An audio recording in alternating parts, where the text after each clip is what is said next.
At this time, I'd like to reconvene the regular board meeting. Clerk of the board, please call the roll. Arencibia? Present. Hall? Present. Segura? Here. Solis? Present. Mr. Tarantino is absent. Aguirre? Here. Campos? Present. Thank you. We'll now hold a moment of silence and do the Pledge of Allegiance. If the Pledge of Allegiance can be led by Vice President Solis, I appreciate it.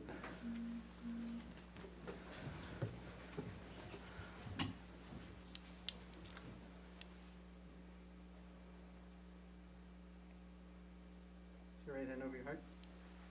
Ready? Begin.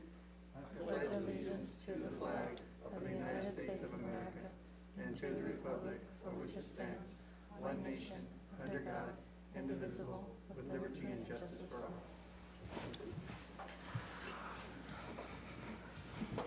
Vice President Solis, the board met in closed session preceding this meeting to discuss the following issues. One, student expulsion, suspended expulsions, reinstatements, education code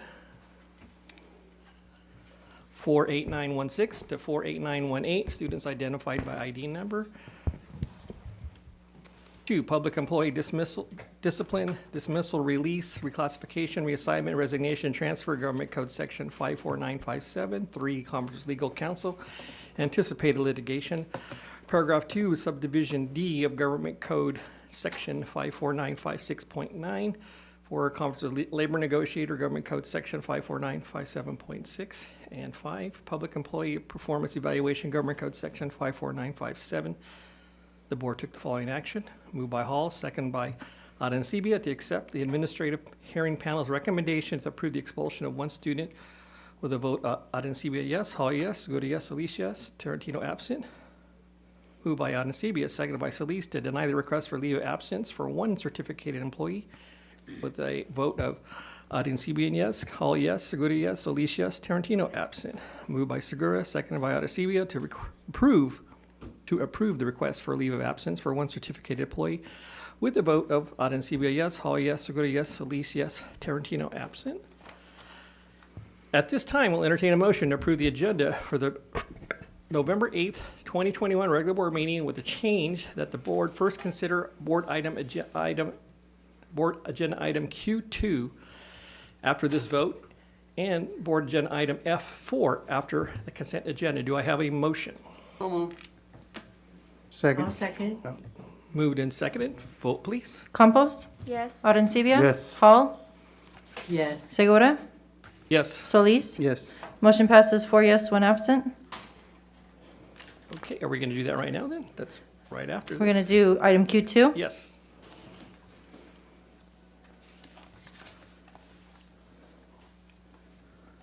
Thank you, President Segura. For this item, it has to do with, can you stop me? The item on my computer. So Q2 is regarding local emergency, proclaiming a local emergency, which would allow us to continue to have meetings virtually. Can I ask a question? Superintendent Aguirre, I just wanted to ask you a question. Can we make this part of the just consent agenda until we actually, until the law actually finishes up? I think it's January 3rd. Is it January 15th or January 1st?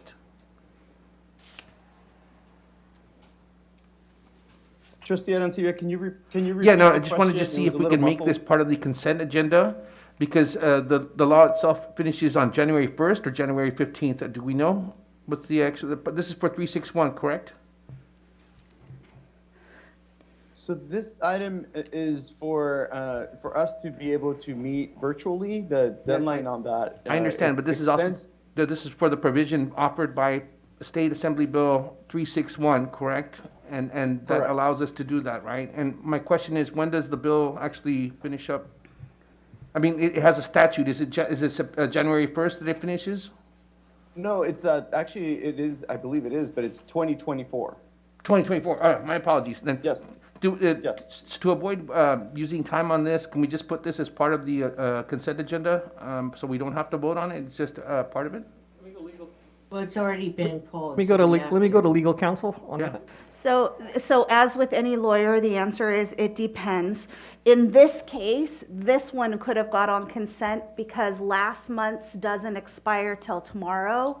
However, for us, next month's board meeting, we will have already expired. And so from a safety and a conservative position, I want you to pull it as your first item because it covers all of your actions. Cool. Thank you very much, council. So if there's no further discussion, Motion to approve. I'll second. moved and seconded, vote please. Campos. Yes. Arencibia. Yes. Hall.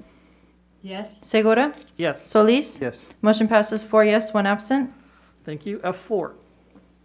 No, I'm sorry, you can go back to the beginning. F4 will be after the consent. Oh, right there, it says right there. Thank you so much. You're welcome. We will now provide Dr. Scavarna from our SDCOE representative to make any comments if he chooses. No comments tonight, thank you very much. Thank you for being there, sir. We will now have a message from Superintendent Dr. Moyes Aguerry. All How do right, you like, thank how do you, you like those President R's Segura. rolled, sir, huh? Yeah, it's rolling with the R's. Thank you, President Segura. Good evening and buenas tardes. Welcome to our November 8th board meeting. As you may notice, I am virtually at this meeting today because as a close contact of COVID, I want to ensure that I'm doing my part in addition to having taken the booster shot to keep our community safe. As much as we all want COVID to be over, it is very much still here right now, especially in the South Bay. And so I would ask anybody who has not been vaccinated who can. I'm strongly encouraging everybody who can to get their vaccine, to get their booster. This is how we can save lives. This is how we can help our community. I'd also like to congratulate the Otay Ranch High School and the Bonita Vista High School girls volleyball teams on winning their respective San Diego CIF section championships. Way to go. Additionally, this weekend I had the opportunity to attend a number of playoff football games, one at Sweetwater High School and one at Montgomery High School. They were both great games, and they both won. Also, congratulations to San Ysidro High on winning their playoff game. On Saturday, I also had the opportunity to attend the annual Pumpkin Smash event, Game of Throws, a career technical education event at Eastlake Middle School, along with President Segura, Supervisor Nora Vargas, amongst other who support our students, our parents, and our teachers. Thank you to everybody who made that happen. It's very much a great event, including our Chula Vista Fire Department, who helps with a pretty massive drop of a pumpkin. So thank you to everybody who helps make that happen.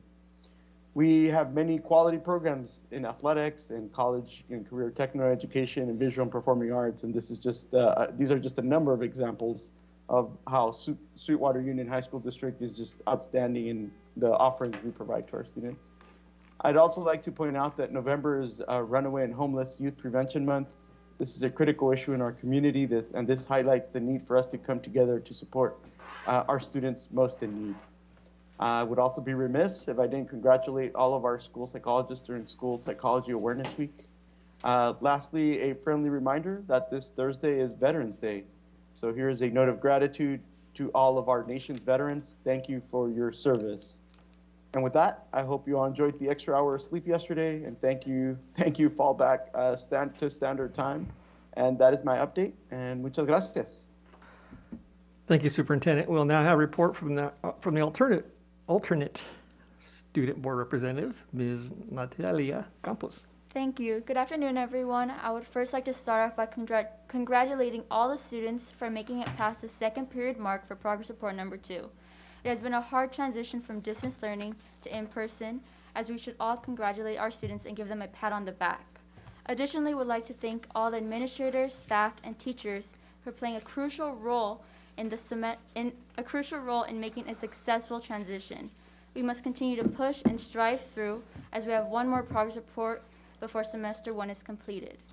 Now, moving on to the report from the ASU presidents, we will soon be having our meeting with the middle school's ASU presidents to see how 7th and 8th graders are transitioning, as well to give them a space for the ASU middle school's presidents to discuss issues they are facing. Now, as for the high school's ASU presidents, our next meeting topic will be to see how the homecoming dances and assemblies have been, as we can discuss the issues they have faced and the successes made coming a little bit more closer towards back to normal. Thank you. Thank you for that report. We would like to welcome the Dlac president, Ms. Guadalupe Estrada, is here to present her Dlac report to the board. Welcome and congratulations on your reelection. Okay, thank you. Can I move this? Yes. Okay. Thank you. Good afternoon, board members and Dr. Aguirre.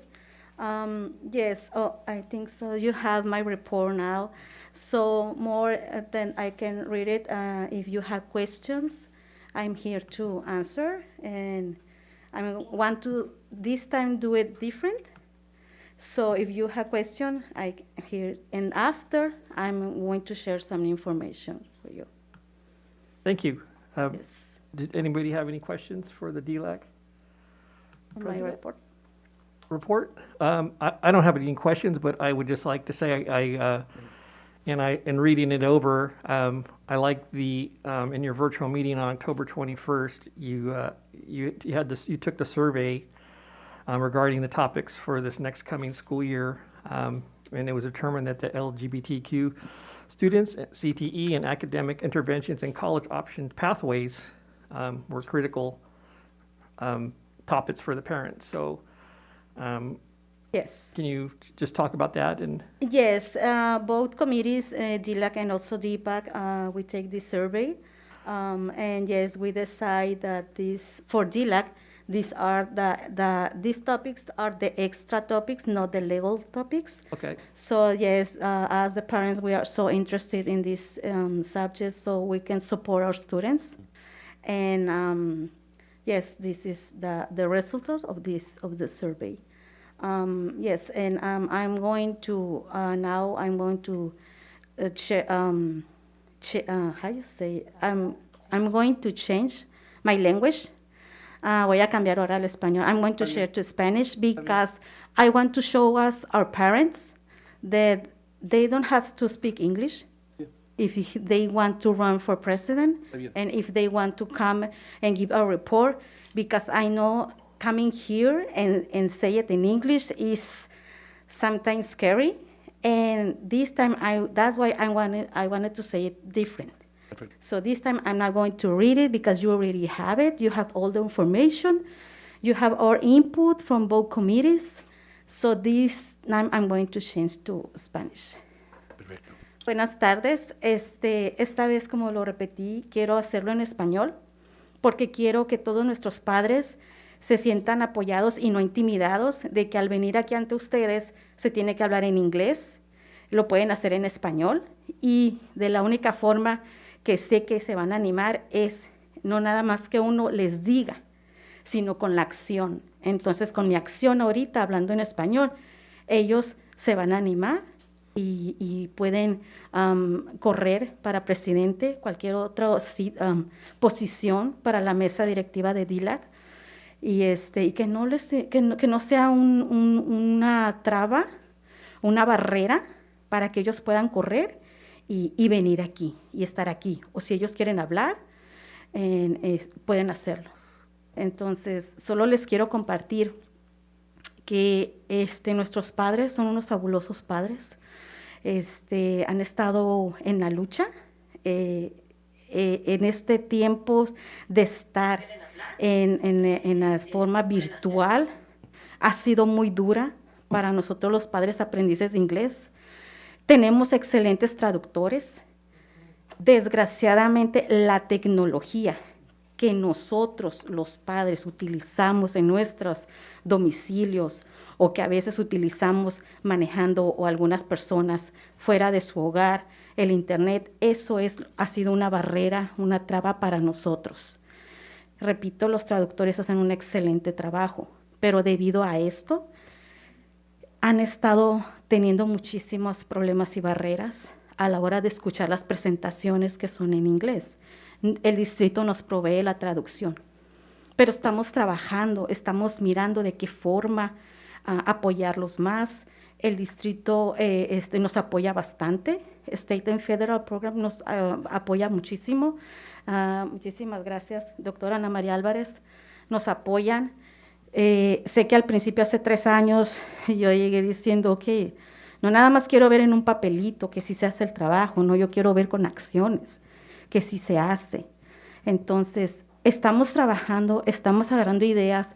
El board de los comités no nada más estar 1 hora de voluntarios, es muchísimas horas atrás.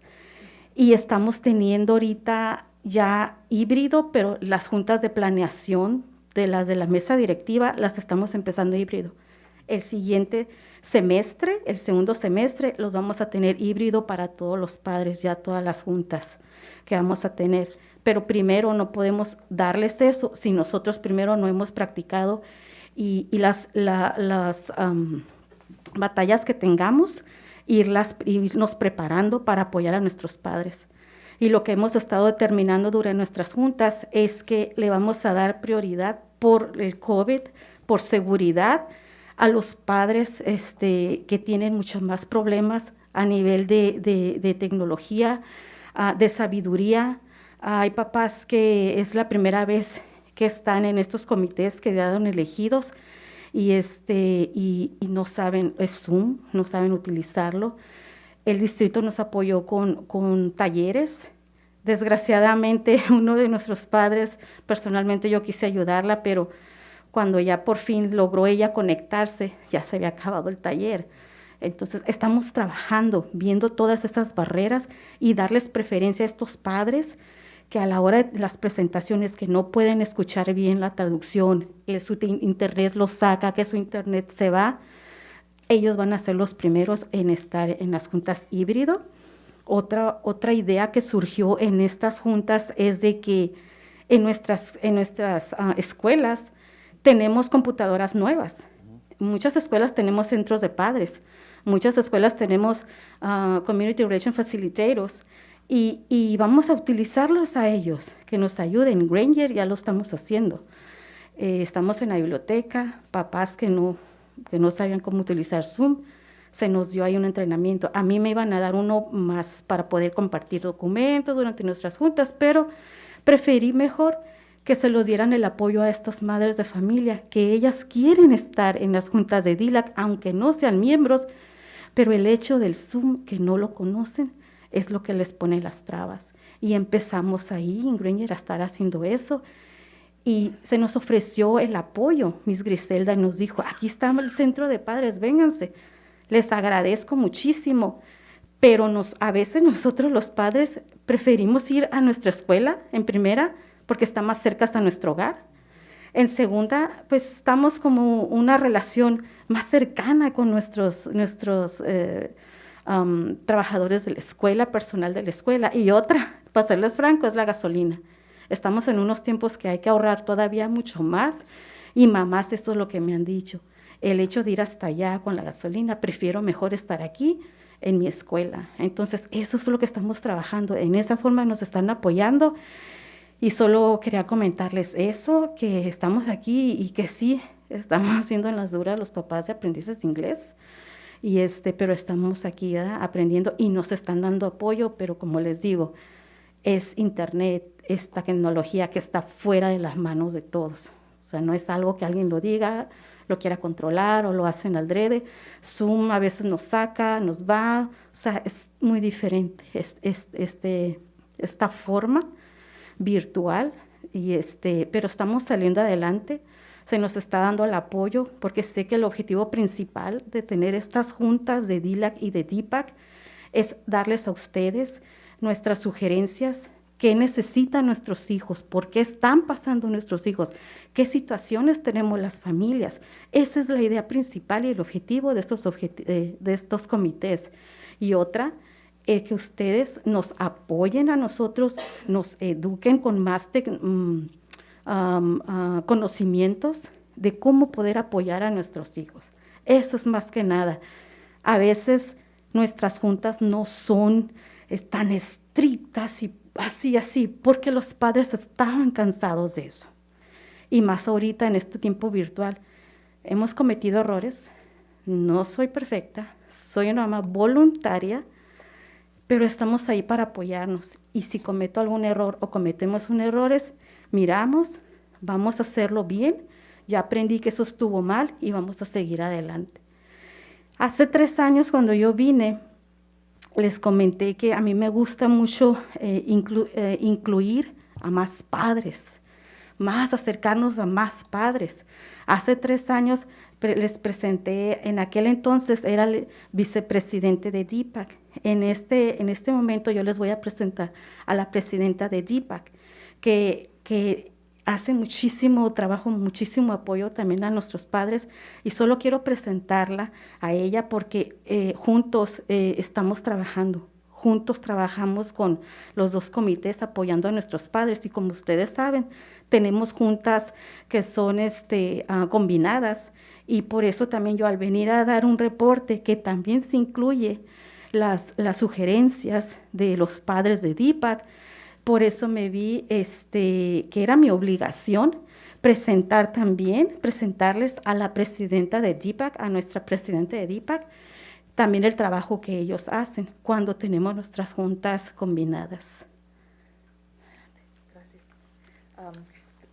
Hello, everyone. My name is Elizabeth Yeager, and I have the honor to be the current board president for our District Parent Advisory Council, and also the great honor to work with Ms. Guadalupe Estrada, the presidente, ahora de Dlac, but for many, many years. Like, I think when I first started volunteering a decade ago or whatever, there she was, and we have been able to co-work on a lot of things, and we've seen a lot of the changes in the district from what our parents have brought to these district meetings, which is why it's so important to us to take the time to volunteer. Let's see. I also want to thank the state and federal program and Ms. Griselda Delgado and Ana Simmons and y todos los personas a state and federal programs, incluye los traductores y especialmente las traductores, porque yo no puedo hablar muy bien en español porque no saben las palabras y tengo muy miedo, pero Ms. Estrada, Presidente Estrada, encourages me to practice, and so she's taught me so much. And I would briefly want to say that we would like to encourage as many pathways for parents to be able to communicate with us. And I know that the Presidente Estrada has talked a lot about how we've been trying to make changes and bridge that gap of inequitable technology and also re-community building at our school sites. That was a brilliant idea of yours. Thank you so much. And because that's like, as president, I just really want to empower the parents, and I'm always so honored cuando los padres no pueden hablar en inglés porque es un otro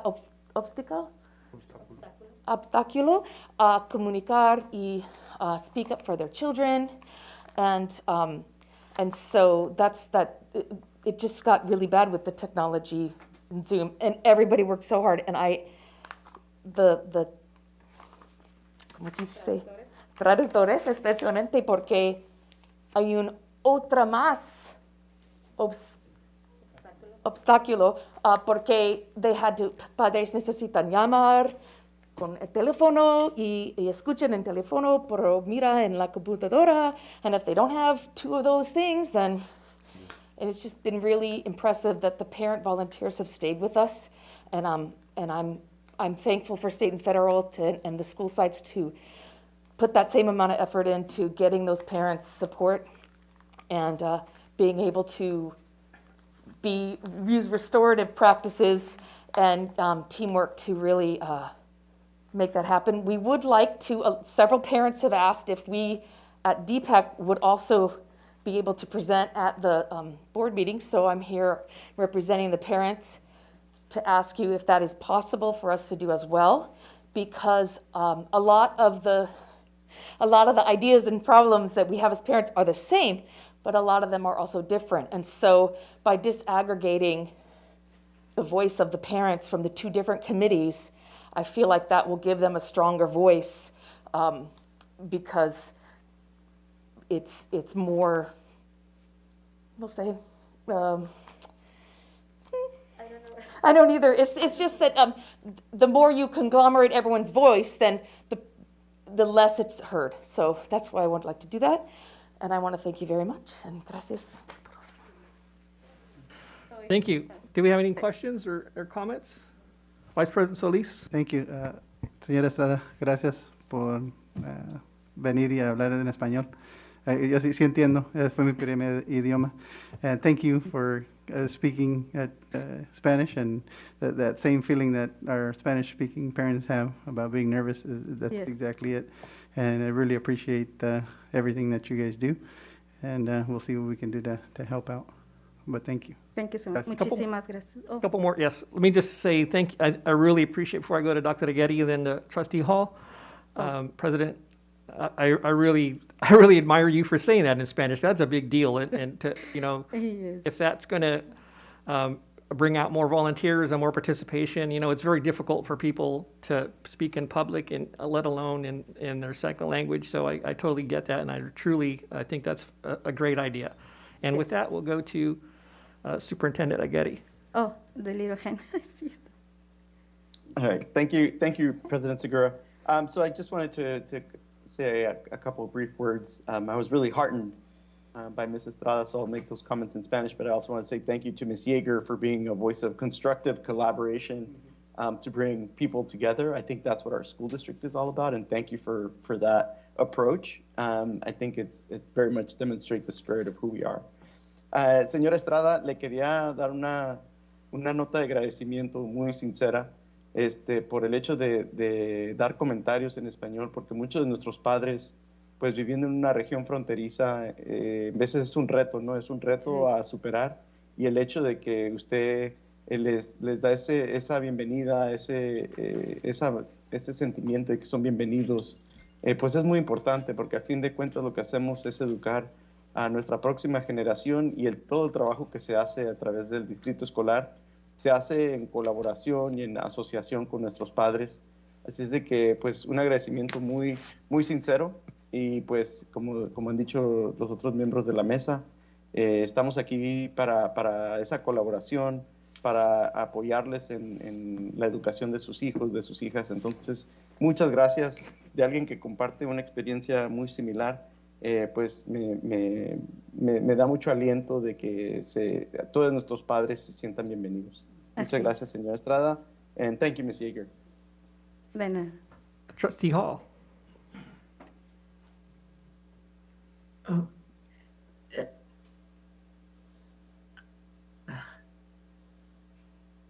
Thank you. I just wanted to say thank you both. Gracias a todos, because you have come here to deliver your message, and I really appreciate all the work that parents do.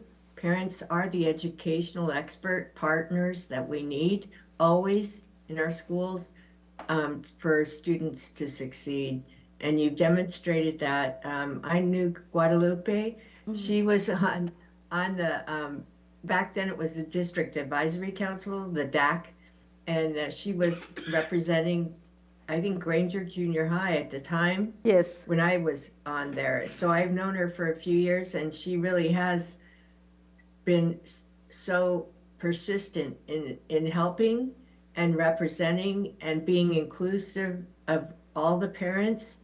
And also in her studies of English, she really has come a long way in being able to communicate to all of us with such eloquence. I really appreciate it. I apologize. I do not speak Spanish, so much of what was said, I wasn't able to understand. I caught pieces of it, but I mean, I can understand the heart behind it, because I definitely heard the inflections in your voice when you were really pushing a point.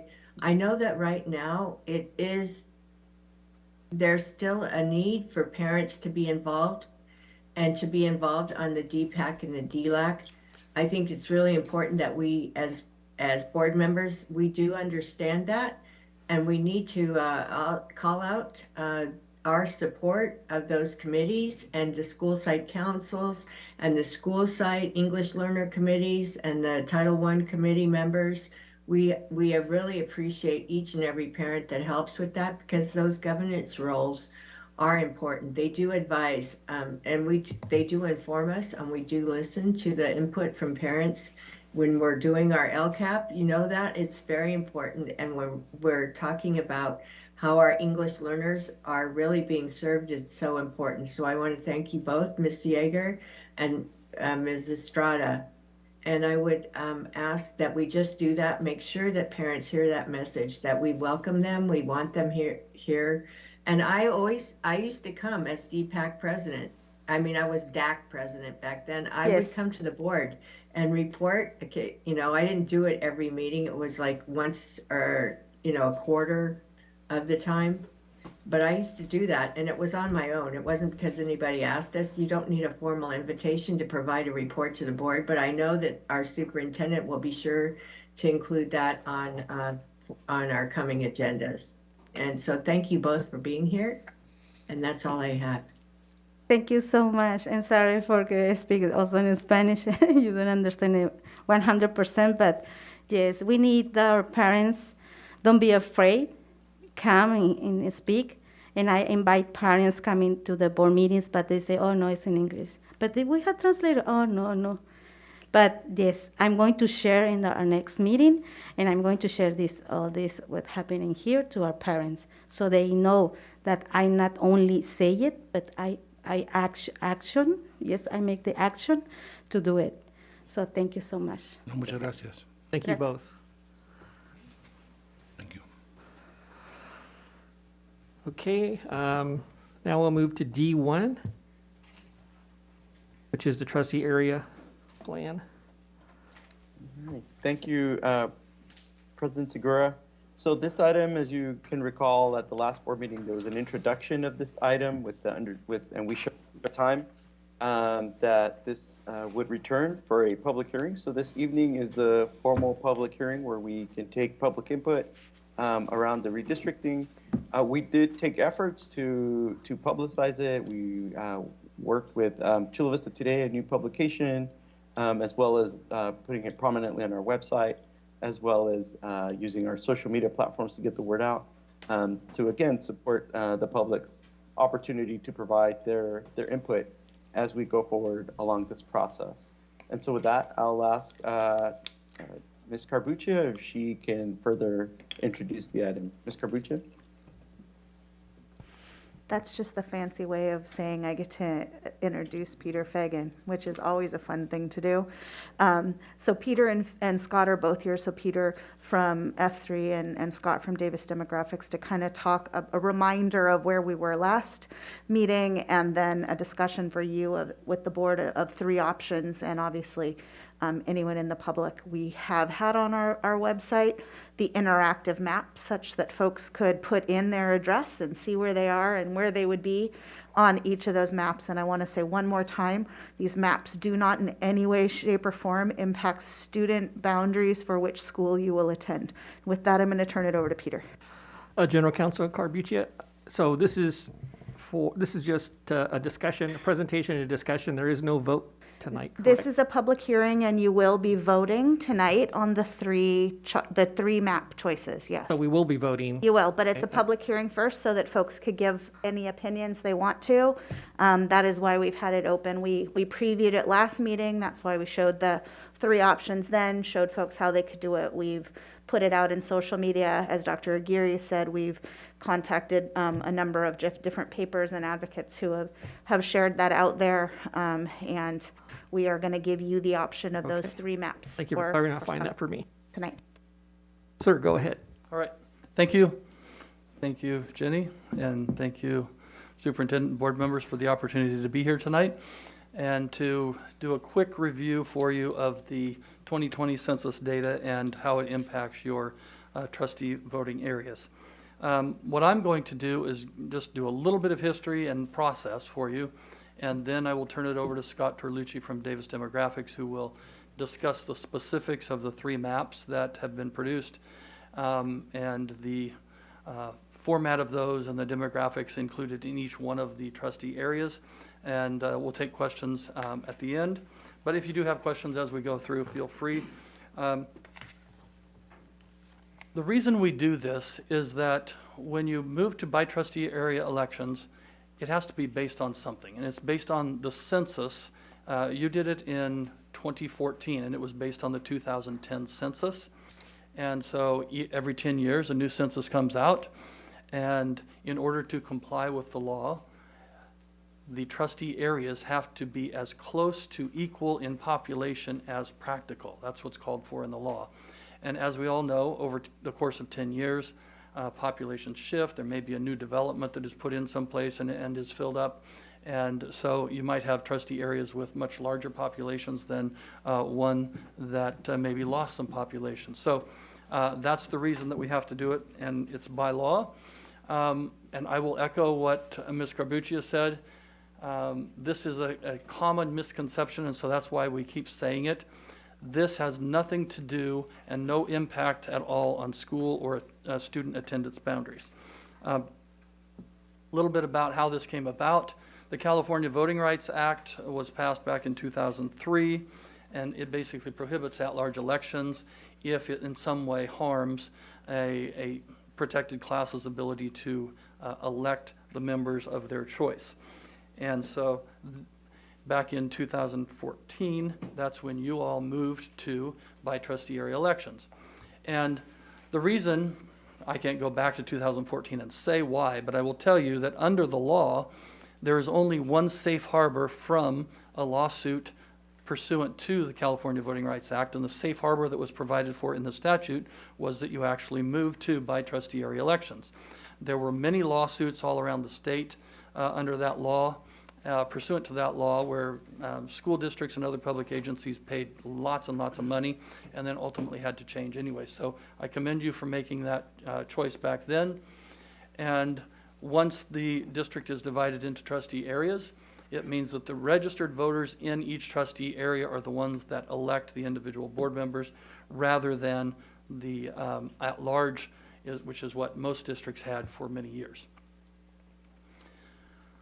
Here are the considerations, and I'm not going to necessarily read all of them to you, but the first one is the federal equal population clause, and that is the one that we're reviewing now, and that we're required to review every 10 years after the new census data comes out.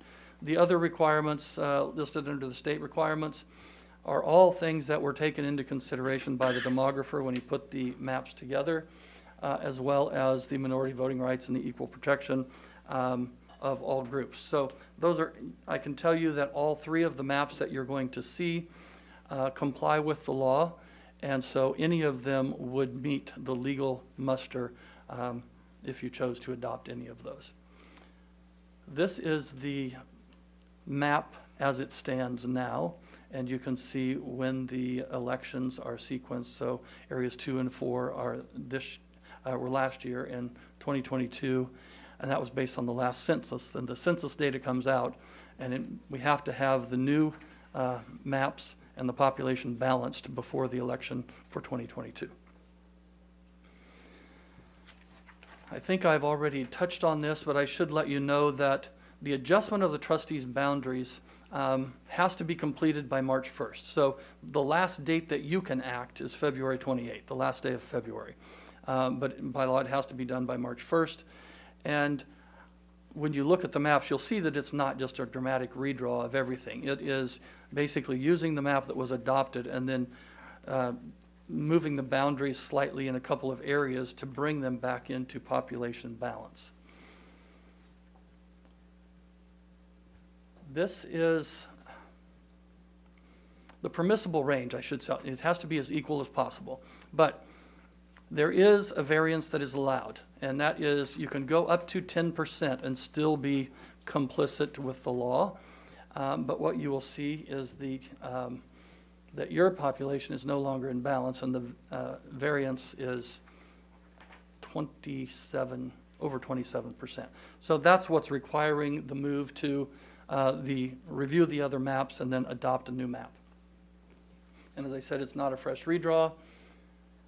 And the last bullet point there is that one area is significantly overpopulated. So some of that population is going to have to be shifted out. And again, the reason is that under the Constitution, we have a one-person, one-vote legal requirement, and that's why population has to be as equal as practicable, because you don't want one person's vote. 100,000 people live in one trustee area, and they elect one person, and 30,000 live in another trustee area, and they elect one person. That's unequal voting power, and that is why we have to do this. Today, obviously, we're here on November 8th, reviewing the map options. And once you take a look at those and you listen to the public comment, you will be asked to make a choice as to which one. And as I mentioned, it has to all be completed by March 1st. So the last time that you would be able to act on anything would be February 28th. I'm going to turn it over to Scott now, the demographer, and he will walk you through the 3 scenarios. And then once he's finished, if you have any questions for us, we'll be happy to take them. Want me to? Yeah. Got it. Yeah. Right arrow does it. All right, thank you. Good evening. Thank you for having me. So, yeah, I will walk you through the 3 scenarios. As Peter mentioned, your current scenarios with the updated data, the Census 2020 data, are out of compliance with the Ed Code 5019.5. So it's my job now to take what you've done, what you have there, you have your trustee areas, and use that 2020 data to then create brand new scenarios to give you some options of what you can do that are all in compliance and then meet all the federal and state laws. As we mentioned, that trustee area 3 is large. It has the largest population, but also just trustee area 4 is kind of got a finger that's going in between the other 2. Part of what the laws say is compactness and continuity. So what I've done here in the first one, and I'm not sure if you want to go through all of the numbers here. You have that all of the information in there. They all meet the requirements based on the law. So it's a lot of numbers. I don't think we need to go through every single one, but if you want me to. No, sir, not unless the trustee asks for that, but I think we just go to the maps. to the maps themselves, sir. Okay, and hopefully you all got a chance to look at them online, zoom in, zoom out, you see where everything is. You can really get down to the individual street level. So the first thing I try to do is, as Peter mentioned, it's not a complete redraw. So my first option is to do the least amount I can do to get it back into compliance. And that's what resulted in this. We can see I've taken some of trustee 5 went up north. Trustee area 4 came a little bit back into more of a concise area. And trustee area 3 shrunk with trustee area 2 taking some of that. So that was my first go at it. It's in compliance and at about 6.5% max variance. And just to explain the max variance, that's from the that's variance. We're looking to try to get that average of about 97,000 per.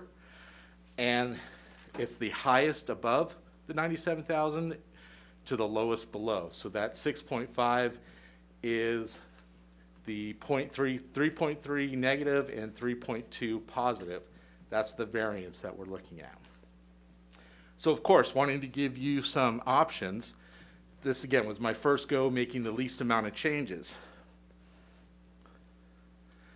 The second go was just trying to change it, making it look a little bit different, trying to make it down to a little bit more of a max variance, closer to equal to all, with changes of using that I-25. I try to get in the current boundaries, there's 3 trustee areas that cross over that I-25. I'm saying the 125. This one, we only have one boundary crossing over that, just trying to do that. Just using that as a geographic physical area of trying to do that, keeping the areas concise, tight, contiguous.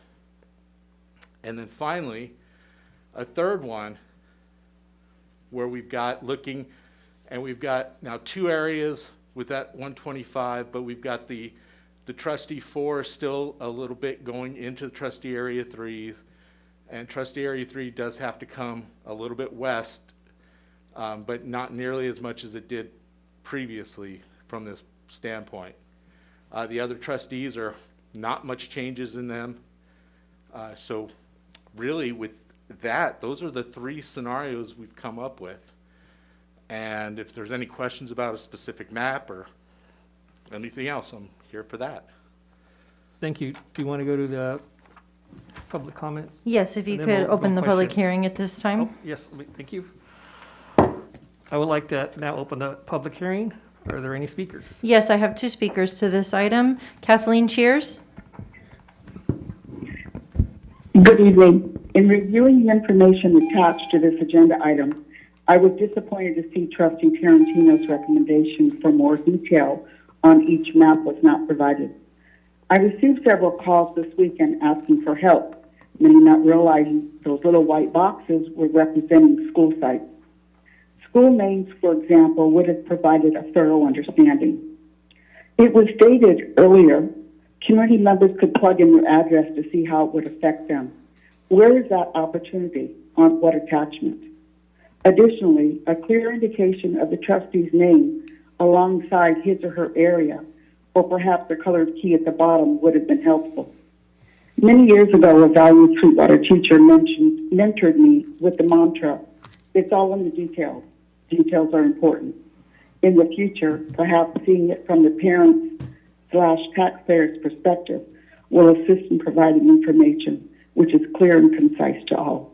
I thank you for your time. Manny Rubio. Good evening, trustees. This is Manny Rubio. Interesting being on the other side of this, on the other side of the dais, but I just wanted to say I appreciate the opportunity to address you this evening. I appreciate the district's proactive approach to this process. I've had the privilege of being part of this process in 2014, and I know that there's a lot of work that goes into this. I'm here tonight because specifically I wanted to bring up a concern regarding representation. While I understand that you're not changing attendance boundaries, this does impact elections. And so hopefully if there is a change coming to attendance boundaries, I hope that the district will be forthcoming about that and present that to the community. I'm not really sure how the proposed maps were chosen, but at least two of the maps in proposal A and C, you have populations that will be, unfortunately, I feel like, denied representation by a trustee that represents the schools that their children go to. Specifically, there are portions of East Lake 1 that might be shifted to District 2. And even though our children's home schools are in District 3. So you therefore have students going to school in one district, but they are electing somebody from a different district. My neighbors and I would be voting for a trustee that technically does not represent our students' schools. I know that it's supposed to be about trustees representing all schools, but let's be honest, that really hasn't really been the case. Each of the trustees has become an advocate for their own areas, and while that's not necessarily a bad practice, it does mean that in two of these scenarios, citizens would be denied a representative from their own area, and that feels significantly problematic to me. I'm looking specifically at my own area, obviously, and that's where the concern is. I am concerned that there may be other areas in our district that are in the same position. So hopefully there's an answer to this, and hopefully some of the folks who have done the work can take a look and provide some answers to that. But I really encourage you to take a step back. I realize that this has been on the website and on social media, but I'm not sure that that's really been as prevalent in the community as you may be indicating.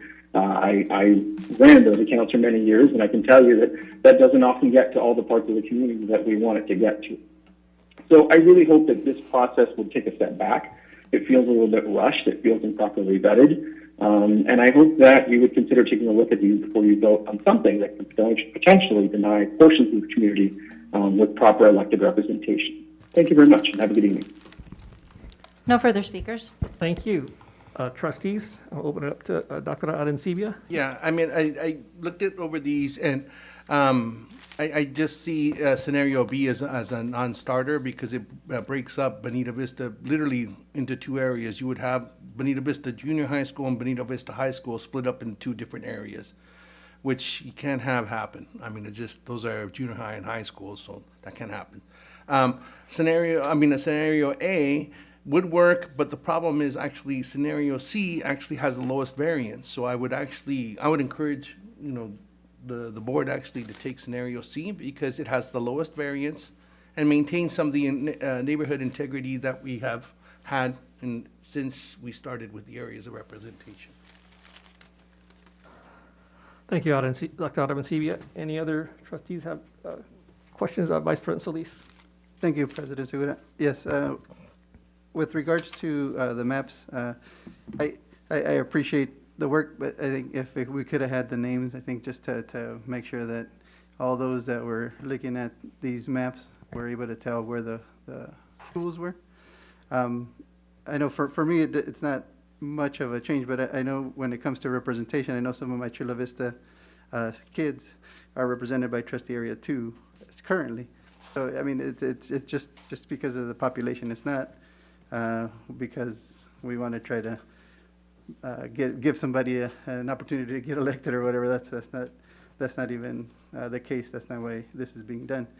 And I think, I mean, I'm good with area C, with scenario C, but I think since we have till March, if we could put the names of the schools on here. Oh, yes. So, so just as a point of clarification, if you go onto the website, I've got it in front of me, and you click the button that says Show Schools, every school is shown. You can enter your email, your address, go all the way down to the granular level that Mr. Tarantino requested, which was show me the exact streets, and come all the way back out to showing the community, or in the middle and showing every school. So I can pull up in the current and in A, B, and C exactly where every school is, and I can go all the way down to my street, and I can come all the way back out to see the freeways. Every bit of that is in the interactive map. It is directly on the front page of the website. I know Mrs. Cheers asked that question specifically, as did Mr. Rubio. If you click on the side, you have to acknowledge, yeah, you've read the rules, but you enter your address. And even if you don't enter your address, you can look at where every school is located. So I just wanted you to know that it is there. We can obviously do more outreach and share that beyond the multiple papers and communities we reached out to, but I just don't want you to think that we didn't. It was there on the day one that Mr. Tarantino and you requested it. Yes, no, I'm not even at the point to say that we didn't put it out there, because I know it's out there. I saw it, but it's just with regards to those that can't get to the internet, or they're not able to get to it. If they were to see these maps, they can easily see, okay, well, these are schools. I mean, yeah, it just, that's all I'm saying. It's not, I don't want people out there thinking we're doing this rushed, or we're doing this just to get it through, because that's not even the case. But I think those people that have concerns, because I also heard not only from these constituents, we heard from others, that they just wanted to be able to see more on these maps, the actual ones on the agenda review. That's the only reason I'm saying. But I mean, I'm happy with scenario 2, because we're not trying to not represent any schools.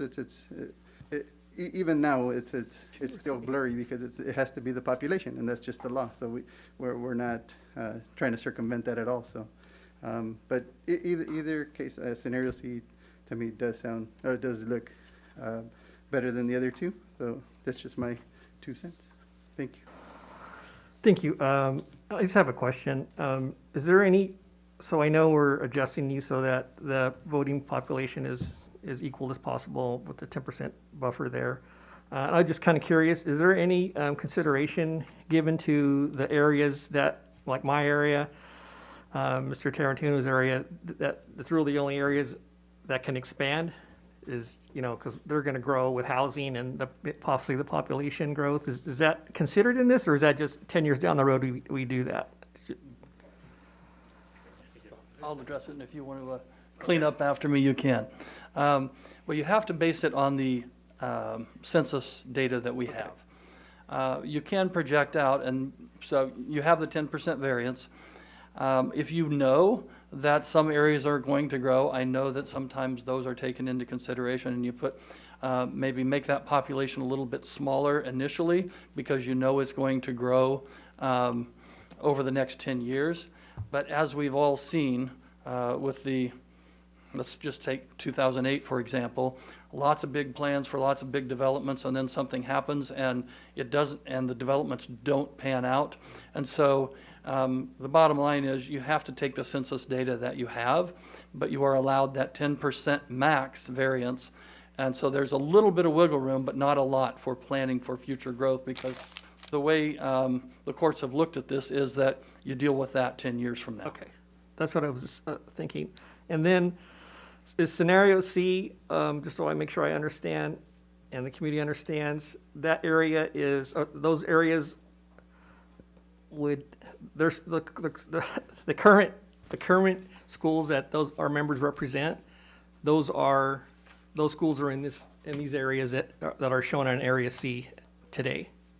I don't know if that made sense. I don't think it did. So do the schools stay in the same? Yeah, area? the schools that our members currently represent are in those areas, there's no change? And do you understand why that's a big deal? Let me ask, because for us, we represent, like, for example, my kind of cohort, my area, right, would be Bonita Vista and Hilltop. Yeah, there's 4 schools. I may have 1 school from another neighborhood, maybe 1 or 2. But Trustee Segura's area has been Castle Park and Montgomery as well. Correct? Not Montgomery. Yeah, okay, San Isidro. So we're very much tied to it, and that's why, I mean, not to harp on something, but that's one of the reasons why we wanted to, in these kind of maps, I mean, I can kind of make it out, and I kind of can see where the schools are, but I think folks that don't see those, they get kind of like confused as to whether or not the schools are staying within the same area, if that makes sense. Even though you could click on it, but, and dive deep into it, but, just as it's. Go ahead, and then I have something to follow up with. Okay, all right. Well, yeah, from the map standpoint, there's only so much you can put as a large district like this on a paper map. Yes. So yes, but I can, the school names or some other details can be put. That's why we try to do that interactive map where you can really drill down and see that. As I'm doing my my work, my demographic work in these scenarios, I did not take into account where your current schools are that you're representing. I was making sure the numbers matched and the numbers were in compliance with the law. That was really the only consideration I was taking. The census data and then the continuity, contiguousness, all that kind of stuff. But I did not look to see which schools you were representing. President Segura, I think your school stayed the same though, because that's Castle Park on the top of the red area. San Isidro's next to the part that says Trustee 4. See that triangle right there? Yeah, That's San Isidro. I can tell, but I know So it's more of stayed the, the same. Mine stayed the same for the most part. Yours stayed the same, and I think Trustee Hall stayed the same as well. The only one that maybe have variance is the ones on Telegraph Canyon Road, but I think those were part of my area anyway before. Yeah. Trustee Hall? Thank you, President Segura. Yeah, I had some questions. Number one, I asked for the interactive map. I did remember that last meeting because of what we experienced when we first went through the process of bringing areas of representation through. So I want to thank everyone for putting those on the website. Only thing is, I didn't hear about it until today, because I didn't bother to ask about it. I've been pretty busy this past couple of weeks. So, and it sounds like a number of people were not aware of that being available for them to look at. So I'm concerned about how we've actually gotten feedback from our community. Not that I think, it doesn't seem like there's going to be a big disruption depending on what our maps are. What choice we make, but the fact that maybe some of our community wasn't aware of it, I'm concerned about that, because I thought we were going to actually hold a meeting that was just about, kind of going out and saying we're going to be doing this and sort of walking the public through, not just here in our public meeting, but actually a separate meeting for the public, or even going to the DPAC and Dlac meeting and kind of walking them through. Was that done, Dr. Aguerry? Do you know? It's my understanding that was not done in terms of the DPAC or DLAC. Yeah. Okay. So it wasn't presented to our parent groups before coming here, just so they were aware and maybe taking that information back to their schools, just because I know we have a lot of people that follow our board members all the time, but you know, we want to get the word out to everybody, not just the regular people that come here. So I am a little bit, I would like to see more of that done before we make a final decision. And I thought we were just going to be discussing tonight. You know, so I was kind of surprised. I did see that. I had asked about that, whether or not it was, and it was supposed to be just a read through and discussion is my understanding. So I'm willing to wait and bring it back at the December meeting if it makes people feel more secure in what decisions we make and like they've had the opportunity to provide input to it. But if the majority of the board feels that we should make the decision tonight, you know, of course, I'll do with that. And right now, I believe it's the third map that looks the best to me. But it's hard to get to the details because I didn't get on the interactive map at all. But I appreciate the data that was brought back this time after you know, so we can really see the numbers of the populations and the different viable groups. You know, like there's different data points that are used in all of this, as you probably could see from the map and the data. It's not just about total voters. There's a lot of breakout on you know, ethnicity, on also there used to be, when we did the first one, there was data that was considered about high school graduates, college graduates, different points that were also taken into consideration, but I'm not sure if I see that on all of this. But I want to thank you for the work and that you did provide the interactive map. I want to thank you for that. Thank you, Trustee Hall. Dr. Aguerry, did you want to say something? Thank you. Yeah, so I think our team went through and responded to the questions from the last meeting. If the board desires additional time, again, the public hearing has occurred at this meeting, which is one of the steps in the process. And it could come back at a December meeting for action if that's what the board desires. Again, we do have some timelines, but it does allow for that December to actually re-agendize it for action. I just wanted to show that. So what I've heard from you, Dr. Aguirre, is that we can table and then make this just a vote in the December meeting, correct? Again, yeah, so as long as we've conducted the public hearing, that's this step in the process. It could return for action at a subsequent meeting, as long as we're within that timeline that was mentioned earlier by presenters of March, and we definitely would be. You know, given that we need notification of the registrar of voters and people are starting to plan what to do next year, I would suggest that taking it beyond December is probably not recommendable, but definitely through December that would be doable. Thank you, Dr. Getty. I think that's a good idea. And for another reason, Trustee Tarantino is not present, and I know he said to go ahead and move forward, but I think it would be critical for him to be here for that. And I appreciate the work that's been done and with this map. Mr. Segura, could I ask that you don't table the public hearing, but that you close the public hearing? Yes, I was just gonna. I just want to make sure that we don't just table Yes, the. no, right. I have my hand on the gavel right now to close the public hearing, but public hearing's closed. But if we could do that, and that's why we're doing it this early, is that, you know, so that we can get this right and go through it and not rush it.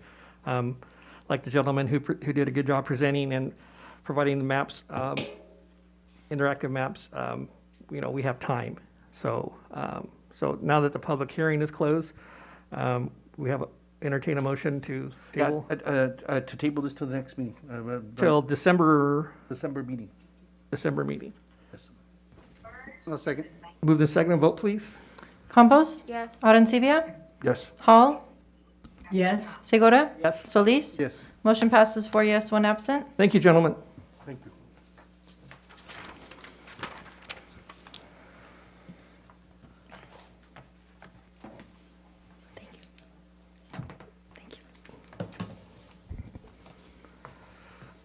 Okay, so that's That's those. So now we get to the president's statement. This is the point on the agenda where members of the public may address the board on matters not on the agenda and have 3 minutes each to do so. The Board of Trustees cannot legally take action on or respond to matters not posted on the public agenda, but will refer the matter to the Superintendent Office for review and report. Speakers, please be respectful. Thank you for your cooperation. First speaker is Jennifer Ramos Diaz. Good afternoon, everyone. My name is Jennifer, and I'm a senior at Chula Vista High School. To start with, the anonymous responses we got showed how the majority of the students at school are leaning towards the unsafe side when it comes to safety at school. Mass removal, a very in-depth topic in a survey, allowed us to collect data that shows how other students often see other students and employees remove their masks when they're not supposed to. One of the reasons why students like myself are leaning towards the unsafe side of school safety is because they see students and staff not following safety regulations. Obviously, not everyone removes and violates safety precautions as stated before. However, it's still reasonable to conclude that the removal of masks, social distance, and hygiene is one of the key concerns for students at school right now. When we ask students what things should be changed to make their school safer, the majority of responses were to enforce safety protocols, such as wearing masks and putting them on correctly, more frequent COVID-19 testing, hygiene, and maintaining social distance, both inside and outside of class. As a student, I become quite anxious when I see other students or staff not following the safety protocols that they're required to follow. When students don't have things like soap, it may be difficult for them to follow safety protocols, like washing your hands, an important step for our safety. Apart from that, one thing I noticed that was also a common response in the survey is that there's no social distancing between classes and hallways. Many of us feel overcrowded and close to other students in a classroom, which stops us from getting the most of the learning experience due to proximity of other students. Other students and I believe that the best way to make the school a safer environment is to ensure that the safety protocols are followed as much as possible, and that class sizes are reduced to satisfy the social distance requirements necessary to prevent the virus from spreading. Thank you for your time. Carmen Sandoval. Hello, everybody, and thank you for giving us the opportunity to come and speak to you in regards to how students feel about COVID-19 in schools. My name is Carmen Sandoval, and I'm a recent high school graduate. We are a group of peer health advocates from the San Isidro Health Teen Clinic, and we all set out to gather the opinions and experiences of our fellow peers. To begin with, I'd like to give a brief overview of the data we've collected. We surveyed 26 students from different schools within the Sweetwater Union High School District. It is important to note that most respondents were students from the Chula Vista High School, most were female, most were seniors, and most were fully vaccinated. As we view the student responses, it is clear that many students feel unsafe at school, and they are continuously impacted by the ongoing pandemic. Unfortunately, some staff and students are not following the safety guidelines to the best of their abilities, and that puts everyone at risk. Everyone deserves to feel safe at school. Please listen as we share the data we've collected along with suggestions from real students on what schools can do to be more secure and make students feel safe. Thank you. Katie Owens. Hello, everyone. My name is Katie, and I'm a health educator from San Isidro Health, speaking on behalf of AJ, who is a student at Otay Ranch High School. I will be addressing the stressors and mental health triggers from data collected at Sweetwater Union District High Schools. After reflecting on the survey, one of the questions that I want to address is, I feel anxious or paranoid when I am in a public place with a large crowd. This question had a great response of students, 53.8% agreeing with this statement. The ones who disagreed ended at 27%, and the remainder was neutral. It's important to recognize that it's almost double the students who feel paranoid or anxious compared to the students who aren't. It's important to always tend to those who struggle with this paranoia, as the main goal of school is to learn and not worry about any health issues. The most alarming piece of data was that 92.4% of our respondents saw some removal of masks with students and staff when not eating or drinking. In my opinion, a person with some type of authority in school, like staff, they should always reinforce the rules and consider the population of students who feel uncomfortable at school in regards to staff and students not following protocol. Some students go home and have a large amount of family members, maybe due to the pandemic or other reasons, meaning these students surely wouldn't want to have any chance of catching the virus and further spreading to all their family members, and some who may have a greater chance with age of falling victim to 70,000 fatalities caused by this pandemic. To help improve Sweetwater's protocol and have students feel safe, it should be addressed to all staff and students that many have these concerns and shouldn't see them taking off their masks for whatever reason other than eating or drinking. It would be extremely beneficial to have the 46.2% of students who wear their masks incorrectly to be lectured and review all the benefits of protecting themselves and others. As students and leaders of this district, together we should have the community feel comfortable speaking of great things in the school, but also point out issues that could possibly lead to others feeling concerned. Thank you. Odalis Gomez.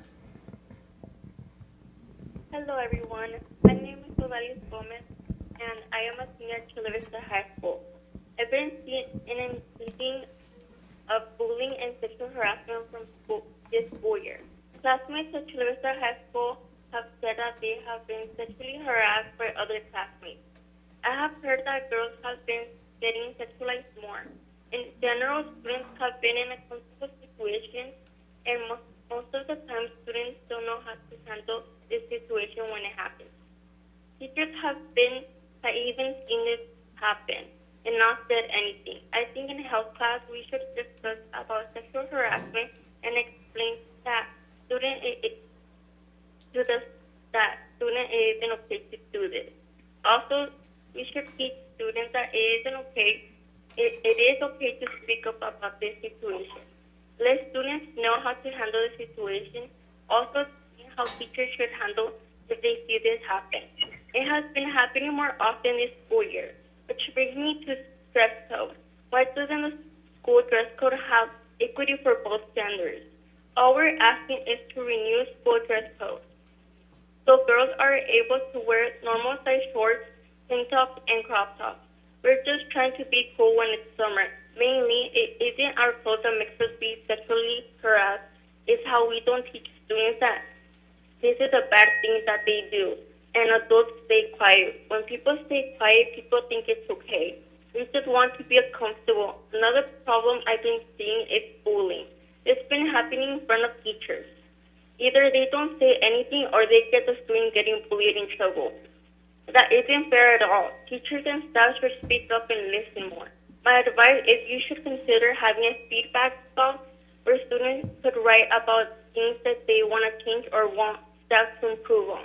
In general, since we missed a school year, I think we need to remind students about how to respect each other. Shayla Rodriguez. Good afternoon, everyone. My name is Sheila Rodriguez, and I am a senior at Chula Vista High School. I decided to participate in a COVID-19 project survey because of my own experience. I was exposed to COVID-19 and had to miss school for 14 days. I am an AP student, and those 14 days meant losing the instruction of 6 AP classes. I returned lost, confused, and overwhelmed. Along with college applications, school has been difficult. School should not be a burden, but when Google Classroom shows 21 missed assignments and the teacher's lesson does not make sense, it gets stressful and frustrating. How can it be ensured that a student sent home due to COVID-19 reasons gets the same quality education that does one in school? The answer is hybrid teaching.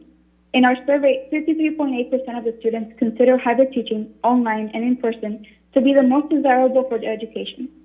And when asked about the biggest stressor regarding in-person school, some stated the workload, class sizes, irregular safety protocols, and the fear of contracting COVID or being behind due to missing school for 2 weeks. The transition back to school has been difficult for students, leading to anxiety and the question, how can we truly accommodate our students' needs into our school's teaching? I suggest offering hybrid teaching in schools, as it would mean that those who feel unsafe can stay home and continue with their classes. Those that must stay home due to symptoms or exposure to COVID-19 would also not miss their classes. Hybrid teaching guarantees greater safety and less anxiety about missing schoolwork. Having a safe space where students can go if they feel mentally drained, anxious, and overall unwell would also be considered to the students' well-being. Thank you. Kathleen Shears. Good evening. Surely all who have been / are involved in Chula Vista Elementary and or Sweetwater District know the name Juanita McCoy, a public servant who has for many years championed for students, serving as their voice, mentor, and confidant. Tonight I would like to recognize her life partner, Mr. Andre Mitchell, known to many student athletes simply as Coach. Coach Mitchell passed away unexpectedly Saturday morning. Coach Andre served both varsity and junior varsity Bonita Vista boys basketball teams, as well as the East Lake High and middle girls basketball teams. My grandson was fortunate to play for him at Bonita Vista High. Mr. Mitchell was a professor of the game, respected and admired for his style. He was not an in-your-face, get-the-let-out coach, but rather inspirational, calm, known for his supportive delivery. He inspired his players to do their best and believe in themselves while sharing all he knew about the game he loved. We all have memories of a special adult we remember from our school days. Undoubtedly, Coach Mitchell will come to mind in many of our students' future years as they are watching an NBA, WNBA, or faced with a decision. Undoubtedly, Juanita and her children are suffering a deep void. Hopefully, we, as a community of parents and fans of the game, will now reciprocate Coach Mitchell's kindness and shower his family with support. If there's a basketball in heaven, I'm quite confident Coach Mitchell is up there right now, surrounded by young angels teaching them the game. His big eyes and beautiful smile cheering your mom. Thank you, and rest in peace, Coach. Rest in peace. Thank you. No further speakers. Thank you. Clerk of the board, will you please read the items being pulled from the consent agenda? Yes, the following items are pulled. F3 by staff, F4 by staff, G1 by Mrs. Hall, G2 by Mrs. Hall, G4 by Mrs. Hall, G7 by staff, H1 by Mr. Segura and Mrs. Hall, and K7 by Mr. Segura. Thank you. Do I have a motion to approve the consent agenda? So moved. Second. Moved and seconded. Vote, please. Campos? Yes. Arancibia? Yes. Hall? Yes, Segura? Yes. Solis? Yes. Motion passes 4 yes, 1 absent. Okay, according to my notes, we move to F4, Correct. which is the, Dr. Aguirre, I believe. yes, Dr. Aguirre, go ahead. You got the floor. Yes, President Segura. For the legislative update at this time, I have asked Kevin Gordon from Capital Advisors to provide an update. And he's going to be providing us with just legislative updates and budgetary updates from Sacramento, as well as presenting information about a possible platform for our district to consider as we think about the advocacy that we undertake beginning in January once the legislature reconvenes. So with that, Mr. Gordon, and I don't know if Yvonne Carrillo is here with you, but Yvonne Carrillo has also been working with our team. So I would ask that Mr. Gordon provide this update. Kevin? Great. Well, thank you, Board President, members of the board, and Superintendent Aguirre. It's a pleasure to be here with all of you. And one of the things that we've done at Capital Advisors is had conversations. We had the pleasure of visiting here with members of the cabinet and the superintendent, as well as many members of the board, to try to get some input and kind of frame the idea of what we're going to do relative to a platform which is going to help convey the issues that actually matter to this district. And it's going to be really important. There's been so much that's happened already tonight that's really been validating to me of some of the issues that we've actually talked about that have come up during your conversations today as a board and also from the audience. The other thing I want to do is introduce Yvonne Carrillo. Yvonne Carrillo, some of you may know, was a senior legislative advocate for AXA, and he now works with Capital Advisors Group, and he's going to be working with me. Yvonne is going to go over some of the key legislative issues that are done, and we're going to, I know the minute you probably see two lobbyists stand up, you think, how long are these guys going to talk? So we're going to try to make it pretty succinct and talk a little bit about, as the superintendent had asked and the board president in a conversation with the board president, about making sure that we're giving you a brief legislative update, and then a little update on what's going on with regard to kind of the fiscal circumstances that face the state and ultimately the district. And then finally, just touching on some of the key issues that we think will go into a draft that will physically give you guys this. It'll be transmitted to you this week. And again, it's only a draft, but what it'll represent, and we're going to walk you through it sort of verbally, are a lot of the things that we've talked about over the last number of weeks with Cabinet and particularly the board. So I'm going to start, Yvonne, with having you talk a little bit about legislation. Hi, good evening. Good to see you all in person and appreciate the opportunity to present. So I'm going to first touch on a handful of notable bills that were signed into law most recently. We've really seen this transition where a lot of policy decisions are being built into the budget, but there certainly were some notable legislation that was signed right before the deadline. So the first one I wanted to touch on was AB 438, and that's by Assemblywoman Reyes. And what that bill does is it extends layoff protocols that have existed for certificated employees to classified employees as well. And so specifically this relates to the March 15th layoff notice deadline, as well as ensuring that there is the ability to request a hearing to determine if there was just cause for the layoff as well.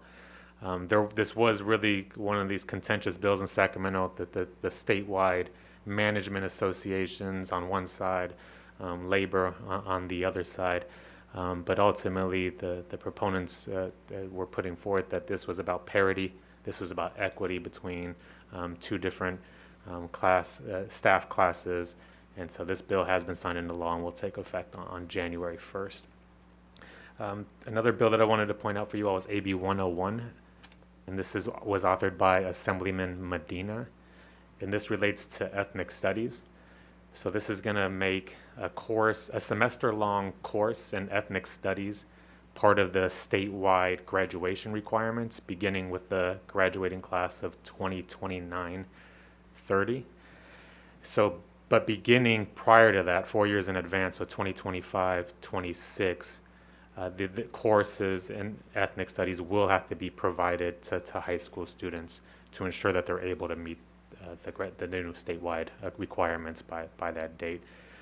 So there are a couple ways in which the district can go about offering and developing its ethnic studies programs. This can be done through a locally developed program and curriculum, or there is the ability to utilize the statewide model curriculum that was adopted by the State Board of Education earlier this year. I'll also point out that there is going to be some implementation funding that is going to follow, or that is going to go out soon. And so this was triggered by this bill being signed. It was built into the budget. So there is $50 million total that will support, will go out statewide. It will go out to all school districts serving high school students on a per pupil basis. So not quite sure yet what this means for your school district in terms of the amount of funding. But once this becomes available, it'll be allowed to use for professional development as it relates to ethnic studies, instructional materials, building out the curriculum. It's pretty broad, but just ensuring that you're able to meet those requirements beginning 25-26 with offering the ethnic studies. The next couple bills I'll hit on are related to mental health. Student mental health specifically got a lot of focus this past year, and rightfully so. It's been talked about in Sacramento for some years now, but there really wasn't much movement until this year. And so the pandemic certainly has exacerbated the mental health crisis that we already knew existed. So these two bills are aimed at getting at that. SB 14, authored by Senator Portantino. I will point out that bill has already taken effect. This bill had an urgency clause, which meant it took effect upon signature. It adds for the benefit of a pupil's behavioral or mental health to the list of excused absences for purposes of ADA. Again, that already took effect. SB 224, authored by the same senator, Senator Portantino, will require any school district offering health education courses to integrate mental health related curriculum into those health ed courses beginning next school year. The last bill that I'll point out is AB 367 that was authored by Assemblywoman Garcia. And what AB 367 does is it'll require all of your schools, because it's all, any school that has any makeup of grades 6 through 12, to provide a free, adequate supply of menstrual products in every one of the women's restrooms, every one of the all-gender restrooms on school campuses, and then at least one men's restroom. And so that's beginning next school year as well. There also is a requirement built into the bill that states there must be a notice of the bill's requirements posted in each of the applicable restrooms as well by the start of next school year. Okay, now let me just give a little update, and the fact that you guys have, one of the state's more recognized CBOs as your CBO, you probably get a lot of these numbers, but I'll just kind of give you our sense right now, update relative to what's going on school finance is going to affect this district. One of the things that's going to be a challenge for you guys, and you guys I know are already feeling it, is this disconnect between the perception of a lot of money and what's going on with baseline long-term structural deficits.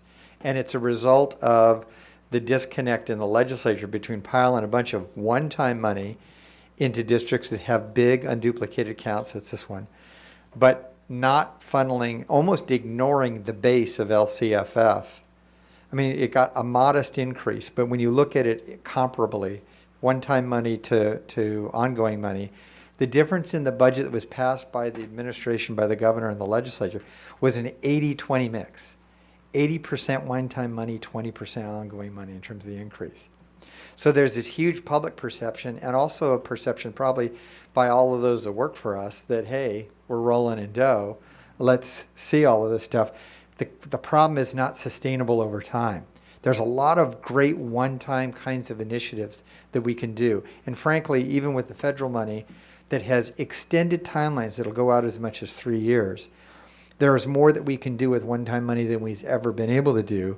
But it's extremely important that as we go into 2022, we're articulating the absolute dire need to start focusing on the base. And so you'll see that referenced in the state platform that Yvonne's going to talk a little bit about.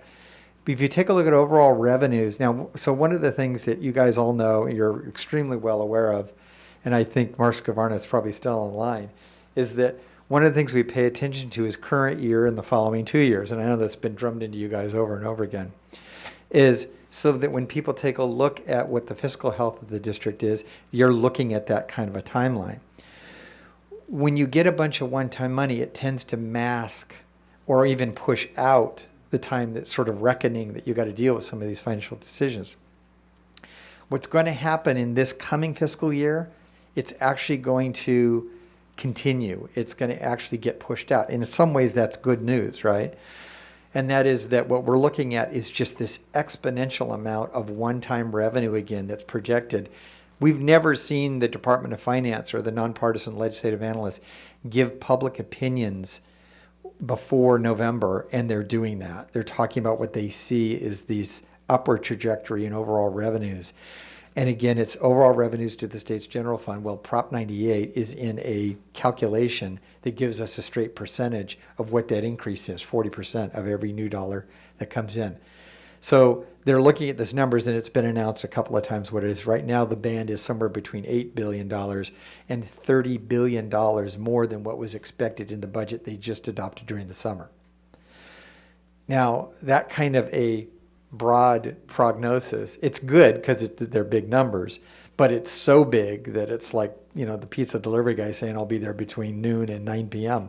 is that it's hard to gauge exactly where it's going to come out. But my sense of it, it's going to be very, very big. And that's a good thing again, but what it does mean, it translates into what will be probably bigger investments in one-time money.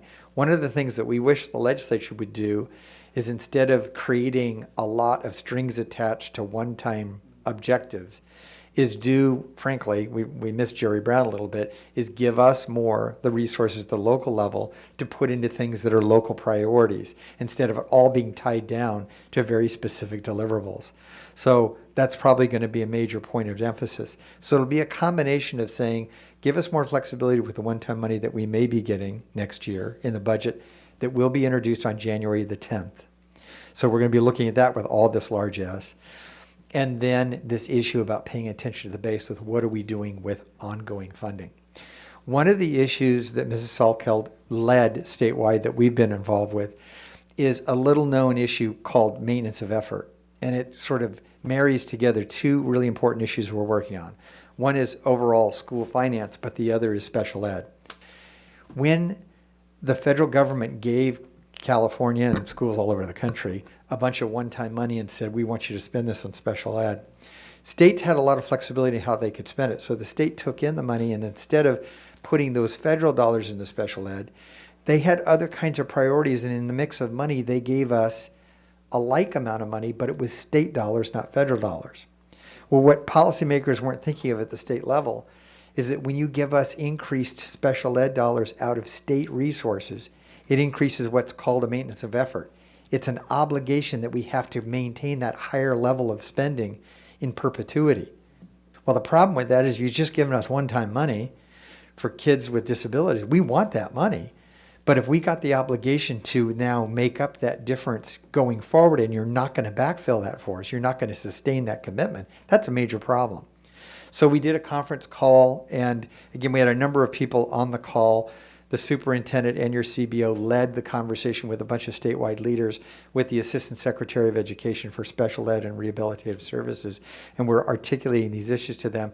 And they don't have an easy solution yet, but one of the issues that is important to note is that the state, when they do that, they also have a maintenance of effort requirement. That means, especially going into a year like next year when they're going to have a lot of additional one-time money, they can actually repeat that commitment so that we don't get into the MOE problem at least for another year, and then figure out a way to solve it longer term. So we're working on that issue too.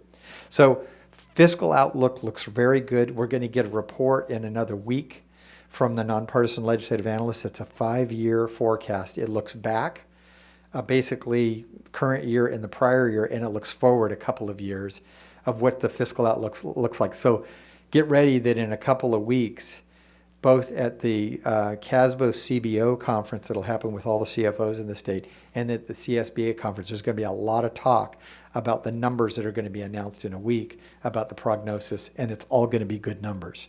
So that's a little bit of a fiscal update. So while I'm still standing here, I'm going to get into the federal platform. So we've put together a draft federal platform, and again, you guys will see this in writing in the next day or so. And it emphasizes a number of key things. One of them is special ed funding at the federal level. The president put into his budget proposal, which we're not all that optimistic about where that's going because of all the fights that are going on in Washington, D.C. He had multiple commitments. He was worried about his infrastructure package, as you know. He was worried about his big reconciliation package, which is now, instead of $3.5 trillion, it's now about $1.75 trillion, and who knows whether he's going to get that over the finish line. He's got a debt limit issue. And then the fourth issue that's almost not talked about at all is his budget proposal. So we're very excited that in the budget proposal it says, let's get to the 40% promise that the feds made us on special ed funding going forward, so that would make a huge difference for this district and districts all over the state if they could actually get on a trajectory to get there. Now, it is over a 10-year period. But if you do the division of the amount of money they're talking about in each of the next 10 years, each year would represent the biggest investment in special ed than we've had in about 15 years. So it is important investments.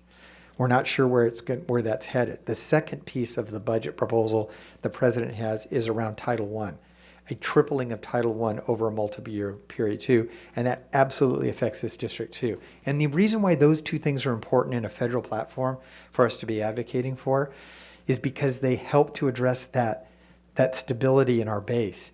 That's ongoing permanent funding. It's not one-time money. So as much as the federal government has put a lot of money into schools all across the country, almost all of it's one-time money. This would be ongoing money. So that's a major important part of that federal platform. And then there's the regular base funding issue that we need to pay attention to. There's the special ed issue. And then there are other things that we've talked about as well, including mental health and wellness, those kinds of issues, and career technical education, and a number of other things that we touch on that you'll see as you look at those particular items that will be in the platform. And then Yvonne is going to talk a little bit about those building blocks. I think it's 5 major areas. And again, we got a lot of them from you that will go into the draft under the state legislative platform. We've got some time because, again, the legislature comes back for the second year of their 2-year session in January. So the planning that we're doing that was sort of envisioned by the superintendent here about let's get this thing together so we'll be ready to roll in January. And then the objective would be to not just be sending a piece of paper, but have the board be active. And you guys have heard me say this before, there's nothing like the leverage that an elected official has to an elected official. If we care about the priorities for Sweetwater, it's about articulating to our legislative delegation in person, if we can, what those priorities are, and coming to Sacramento and or doing our part in Washington, D.C., where they actually see you and they hear from you. So I'm going to leave now to the other piece on state legislative components to Yvonne. Thanks. I know we're talking a lot, so I'm sorry. I'll be brief, and then we'll certainly answer any questions that come up. But I just want to say that it was really insightful to talk with the majority of you and with the superintendent to get a better sense of your district, and as well as the priorities that you have at the statewide level. So again, what Kevin referenced, you'll be receiving this here within the next day or so, but a draft of us trying to capture the themes that we heard from you all about what your district needs to better serve your students and families. And so much of this is related to these real fiscal threats that certainly are on the horizon, or that are here now and will continue to compound over the next handful of years, next decade. But hearing from you all was certainly a real recognition that these fiscal threats have a direct impact on your ability to build out programs, to sustain programs that you know are critical to the success of your students. So as it relates to we have this broader umbrella called ensuring fiscal resilience. And under there is the immediate need and to solve the issue that you all are facing related to ADA decline. And so this is an issue that you are facing, but it's an issue that's also being faced by many districts across the state, just as public health is urging folks in the community, is urging families to really be safe and to be cautious about when they send their children to school, and if there's symptoms, to keep them home. It's resulting in a really significant ADA decline. And you all know that state funding is directly tied to ADA. So there was an ADA hold harmless provision that was built into the budget, but this expires after this year. So beginning next year, that ADA decline is really going to potentially have a significant impact on your funding that you receive from the state unless we address this issue. So one of the things that we're talking about and exploring as one potential opportunity is to provide utilize a 3-year rolling average, for example, but there are a number of other opportunities that get us to resolve this issue as well. But secondly was the need to increase LCFF base funding to ensure that you all have growing amounts of flexible dollars to engage your community, engage your parents and staff, and have conversations about and identify where to put those dollars. There's a convergence of these fiscal issues, declining enrollment that certainly is projected here over the next decade. But there's pension costs that continue to go up, transportation, healthcare. There's just this laundry list of of fiscal factors that are having real impacts. And you all need increased flexible dollars to not only meet those obligations, but more importantly, to be able to have, again, the funds you need to support your students and families. But we also have identified in here as growing Proposition 98 funding, because LCFF base funds is just a portion of a pie, but the pie isn't big enough. Per pupil spending in California isn't enough. So this came up in some of the conversations with you all about the need to go after opportunities to grow Prop 98, but also ensure that Prop 98 funds are protected and not diverted elsewhere. So for example, there are tax credit legislations that's constantly introduced. And so every dollar of tax credits that is provided to whatever sector it may be, 40 cents of that is being taken away from education. So that's ensuring that these education funds aren't diverted to other purposes, but also exploring opportunities, whether it be initiatives or statewide policies, to grow Proposition 98 funding. A pension cost and mitigating the cost that it is having on your school district. Pointed out in here is your commitment and to protecting public employee pensions and the pensions that your staff deserve, and you all articulated this. But at the same time, recognizing that these costs, associated costs have risen significantly, and that the buy down that the governor and the legislature put into the budget a couple years ago is expiring. And so without any further mitigation efforts put in by the state, just collectively statewide, there's going to be an estimated $1 billion in increased pension costs across the state. So advocating for increased buy down using non-98 funding to provide that buy down. Special ed funding, it's coupled with the efforts at the federal level, the need to continue to advocate for more state funding to be provided to special education, but also positioning the district to respond to reforms that are going to be proposed in January. There are some special ed reports that have been commissioned that are going to be done here in the fall, talking about reforming how dollars are going out, how SELPAs look and act, if they even exist anymore. So making sure that the way you utilize and best see special education services and funding happening for your community, making sure that that's dictating and helping shape the way special ed reforms are shaping out. CTE funding, a growing career technical education funding to help support the creation and an expansion of your CTE programs. And then the last one is addressing the staffing shortage that you all are facing here in the district, both certificated and classified. Certainly there have been a lot of efforts to address it long term. A lot of the investments that have been made at the state level are going to take years for us to be able to see the benefits of that. But you all are facing a staffing shortage now. And there's increased pressures that you're going to continue to see. And so working with the administration, if it has to be through executive order or urgency legislation, to make sure that you all have some increased tools at your disposal on the immediate end. One example of that we could advocate for on your behalf is the increase of the earnings limit for Calstrs retirees. So they're not penalized for coming back into the classroom fiscally. It's a disincentive currently, and so getting rid of that would allow for retired teachers to come back and serve for the entirety of the remainder of the school year without financial penalty. Thank you for that presentation. Do we have any public comment on this at all? All right. I'd just like to thank you we'll go to the board members, but I'd just like to thank you for all that information, and I really enjoyed the one-on-ones, and we do have a lot of work to do.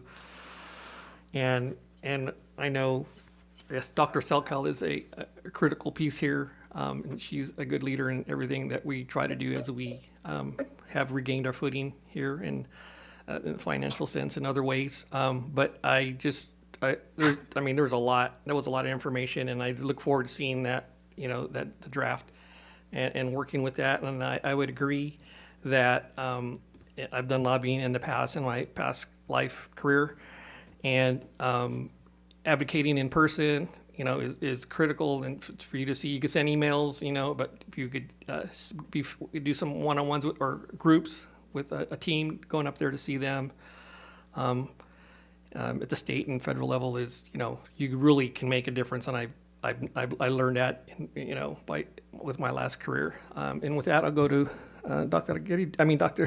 Adesi, would you have something, sir? No, I just wanted to say it's been really informative. I think what's, I guess, most impactful to me is that we're thinking forward as opposed to dealing with fires here and now or yesterday. And I think that's really indicative of the leadership that we have both from Dr. Aguirre and Dr. Stockhill. And I'm really happy to be working with you. The one-on-ones were really helpful, and I'm looking forward to being able to lobby at the state level. Anyone else have any comments on that? Trustee Hall. Thank you, gentlemen. I want you to know I really appreciate everything you've shared with us today. I know how important advocacy is. I've been pushing that button for all the years I've been elected, because certainly it can have an impact on what the legislators pass. I know they really do listen to school board members when we go to talk with them, and I've done that often here in San Diego as well as Sacramento. And I think that anything we can do to get started with those conversations here locally will help with the impact of our advocacy later in the year. So thank you for preparing us for that and partnering with us. And I think everything you pointed out about the base funding for LCFF, I've always been the one that's raising my hand. Base funding, don't, just put any money to the base funding so we can really have the local control, and you'll see the impact and how that affects the education of our students and the opportunities they feel, because we'll really be able to support our districts. I think that's key. And the pension cost buy down, I know we can't really always plan for that. It's something we always advocate for, and we, hopefully this year they'll hear us and special ed. We need our special ed kids, really need the support, and we need the stability that funding that is raised to that 40% could offer us. I think those are such key points, and I look forward to working with you as we continue this. And thank Dr. Aguirre for bringing us, this team to help us. And I want to continue to, I know our board will support every effort. Thank you. Dr. Aguirre. Thank you, President Segura. So, in terms of why do we do this and why advocacy is so important, and having a team like Capital Advisors supporting us, it's about bringing resources to our community. We have a very unique community here in the South Bay. We're a border community. There's a lot of aspects to us that make us truly unique. We have one of the larger kind of military footprints in the country. So we serve a large number of military families. So given the complexity, given the unique aspect and the character of our community, that's why we do this, to ensure that we're out there fighting and being champions on behalf of our community, so we can bring resources to bear for all the students and all the need that is here. So I just want to say a quick thank you to trustees and to Mr. Gordon and Mr. Carrillo for helping us, embark on this journey again to advocate so that we can bring resources to our community, so we can address the incredible amount of need in different areas. But at the end of the day, that is what it's about. It's about supporting our community, being champions for our community, and making sure that we're out there doing everything we can, whether it's regarding budget or finance, or regarding its teaching and learning, ethnic studies, curriculum, things that are getting developed. There's a significant impact that both Sacramento and Washington have on our district, and we want to make sure we have a voice to represent our community in the halls of the Capitol.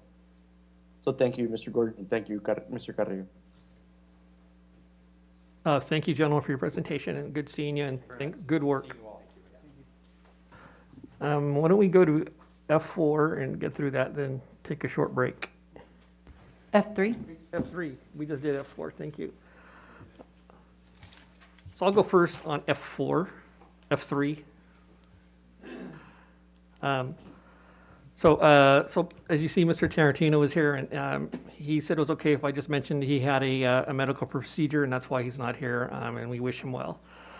And I hope on Thursday that everybody has a nice day off in honor of Veterans Day, but that we remember that we take the time to honor the brave and selfless veterans who have served in the U.S. Armed Forces in order to protect the ideas and freedoms that we cherish, and also remember the sacrifices made by the families at home for the members who are serving. And then I would like to mention as well is last week at Bonita Vista Middle and Bonita Vista High, there was the schools were tagged with anti-Semitic and homophobic graffiti. I and other Sweetwater officials and several South Bay elected officials and community partners stood together to denounce this hate crime at the press conference. Sweetwater Union High School District has no tolerance for discrimination and hate, and we strongly reject these messages.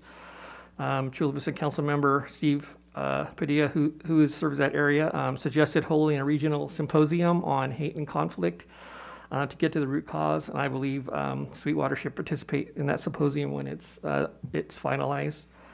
And then I don't need to know this answer now, but I'd just like to know what educational opportunities do we offer the students and parents around those currently. And then on the same note, unfortunately, I would like to thank our supervisor, Nora Vargas, for speaking out against hateful and racist outbursts at a recent supervisor meeting. She is my hero, and I truly appreciate that leadership. And I have some, the next few, maybe this week or next week, I saw my calendar, Deanne. We'll be touring our district's CTE offerings and see what we have, and then from there we'll schedule some tours to other school districts and their CTE programs, and we'll bring back a report for that. And that is all I have. Anyone want to go next? Vice President Solis? Thank you, President Segura. Thank you for your comments. I was very pleased with the quick statements and reactions to those comments. The anti-Semitic comments. So thank you for that. I also wanted to thank our Sweetwater High School Ballet Folklorico and Mariachi for their participation in the Dia de los Muertos celebration at Kimball Park. It was a great event, and it was nice to have them there. That was a wonderful event. Also, I had the opportunity to facilitate or chair our first honoring our own committee meeting. It'll be held May 7th, 2022, and we're looking at it being live, so get ready for that. We'll be sending out an email to all the districts to start getting nominations for Staff Member of the Year, Community Partners, Parent Volunteers, first-term school board members, school board members, and confidential or administrative staff members. So I'll get more information out our next meeting when this actually goes out live. So just wanted to mention that. And again, thank you to all our teachers, all our staff for everything that they do. And also, as Ms. Campos mentioned in the beginning, our students for doing a great job this year. And it's been tough, and we really appreciate the hard work. Thank you. Thank you, Vice President Solis. Anyone else? I'll pass. Trustee Hall. Yes, thank you very much. And I was going to thank Dr. Aguerry, you, President Segura, and Dr. Arancibia for holding that press conference at Bonita High. I think, and also Councilmember Padilla and Supervisor Nora Vargas. What a great response, quick response, and really what we need to do every time there is any kind of ugliness like that, we have to immediately act out. And that also demonstrates to our students that they are valuable, our families, they are valuable, regardless of any of the vitriol that's directed towards them. We will stand up for them, and that's what I'm really appreciative of. So thank you for that, and I look forward to hearing more about that symposium or summit that is being planned. And I wanted to thank Dr. Vernon Moore for meeting with me and a community member, Nadia Ayub, who is the CEO for Rainbow Spaces. She is an advocate for the LGBTQ community, our students, and is working hard to ensure that people in the community of the LGBTQ do not feel marginalized, but are included and have safe spaces and support. And I'm looking forward to her partnering with our district, as we discussed in that meeting at the beginning of November. I really appreciate Dr. Aguerry giving us permission to do that. I was sitting there listening, and I was so impressed. And I know that we will be doing good things in the future for our students. And it just hearing tonight from Guadalupe Estrada about the Dlac wanting to have more information about supporting parents and families of LGBTQ students, I know this is fitting right into that request.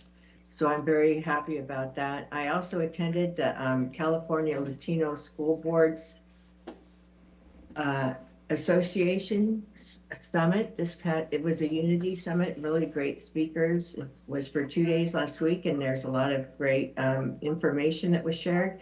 One of the things that they really were talking about and trying to share is about, in the governor's budget, you might recall that he has allotted quite a large amount of funding for community schools to expand community. I know that there's a few districts in California that already have community schools established, but this is a grant program that you really have to be prepared for and be getting your ducks in line and really have the advocacy and the grant writing ready to go so that we can access that funds and really have these schools identified that we want to do that with. I think our schools, we have several in our district that could really use a community, maybe be on the forefront of implementing a community school model. And so whatever we can do, Dr. Aguerry, to support that, I'd really appreciate it. And that's all. That's all I'm going to talk about right now, because it's really been busy. Everyone's busy, and I know that we've got a great break coming up for people in both this month and next month. There'll be a lot of holiday celebrations. I hope people stay safe. And as everyone has stated, Dr. Aguirre stated at the beginning of the meeting, please get your vaccination. It is the only way to ensure our community is safe for everyone. Everyone needs to be safe. We should all get the vaccine. So thank you very much. Thank you all. Let's go for a come back at 8:15, and then we'll take up G1 or recess.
Call the meeting back to order. And then let's move to G1, pulled by Trustee Hall.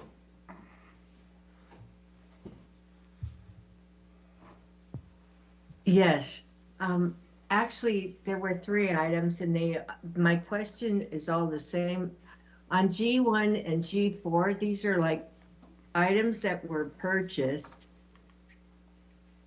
One is for a Zoom video conferencing license, and G1 was for a Companion Corporation textbook tracker software, and the other one was for Zoom video conferencing licenses, and neither one had taxes included on the purchase originally, so they're bringing these back to have us approve the payment of the taxes. So my question was, did this go through the purchasing department? How did they procure these items if they didn't include the taxes? I mean, who missed that? Yeah. Dr. Aguerry? So I'll start with that one, and then the G4 or the G2 one, I'll point that out after I get this answer. Thank you. Thank you. Yeah, thank you, President Segura. So for this question, I'll ask Dr. Sacco to elaborate. Dr. Sacco? Thank you, Dr. Aguirre and Trustee Hall. So in regards to G1, that was for printer, paper, and printers. And so the taxes should have been noted on that particular purchase order. And in order for us to process the payment with the County Office of Ed, we do need to have the complete authorization. So that is something that we are working with the purchasing department. And then G4, that was a quote that was obtained and did not have, it was listed as a utility tax and it wasn't sales tax. The way that Zoom reflects that is they categorize it in that manner. And so the difference between what should have been noted as sales tax and how they capture it as utility tax is what the difference is. It's how they end up processing it on their end. So these did go through purchasing, or somebody's going to make a note so that in the future they kind of catch these things? Correct. And they don't have to bring them back? Correct. Okay, and then the other item I pulled was G2. And the reason I pulled this because it is also a software license subscription for Bonita Vista High. And if you look at it, the amount of $38,220 and the invoice that is attached to this board item shows the total of the product at $38,220, but there is no tax. So my question is related to these other 2 board items, because I'm wondering if we need to adjust it for the sales tax before we approve it, and then we could not have to come back later. So maybe we handle that one separately. I don't know. Sure, that's a good idea. But I'll go ahead and or make a motion to approve G1 and G4. And then maybe a motion to adjust G2 for the sales tax before we approve it. Okay, so the motion to approve G1 and G4. Do I have a second? Can we approve G1 and G4 at the same time? Okay, cool. I want to make sure. Yes. I've never done that, so I never think, okay. Move to approve G1 and G4 then? She actually made a motion. Would you like to second? So would you like to second, sir? Second? Yes. Yeah, please. Moved and seconded? If I may, President Segura, I think Ms. Hall also stated for G2, if there was taxes, I think we're able to approve that if there is a tax needed, we can just say with the tax, add the tax if needed. Let's just do the G1 and 4, and then we'll do that G2 separately, if that's okay, Okay. sir. So the motion on the floor, vote please. Campos? Yes. Arencibia? Yes. Hall? Yes. Segura? Yes. Solis? Yes. Motion passes 4 yes, 1 absent. And then G2. So, yeah, I'll make a motion to amend this item to include sales tax, the applicable sales tax for this item, and then move to approve. Dr. Aguirre? Yes, before you take action on this item, I believe Dr. Alvarez had a clarification. I just want to make sure she had an opportunity to clarify. Dr. Alvarez, can you please elaborate? Thank you, Dr. Aguirre, Mr. Segura, board members. Mrs. Hall, that's a fantastic question. So because the item for the G1 was brought forward, and that was out of my department, we did do some additional due diligence on this item. Because the McGraw-Hill ALEX program for Bonita Vista High School also includes professional development, the company is waiving the sales tax and is incorporated into that. We have a written response from the company stating that this is the total amount that will be incurred. Great. So we're gonna. All right, so, okay. I'll entertain a motion. So to can we have that, that notification from the company attached to the board item for, I mean, can we say that we'd like to have it attached so it gets put with this item on the board agenda for the record?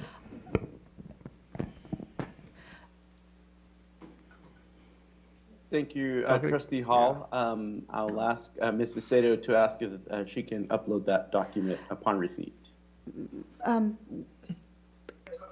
Concerning when they've chosen, there isn't really a waiver of California taxes.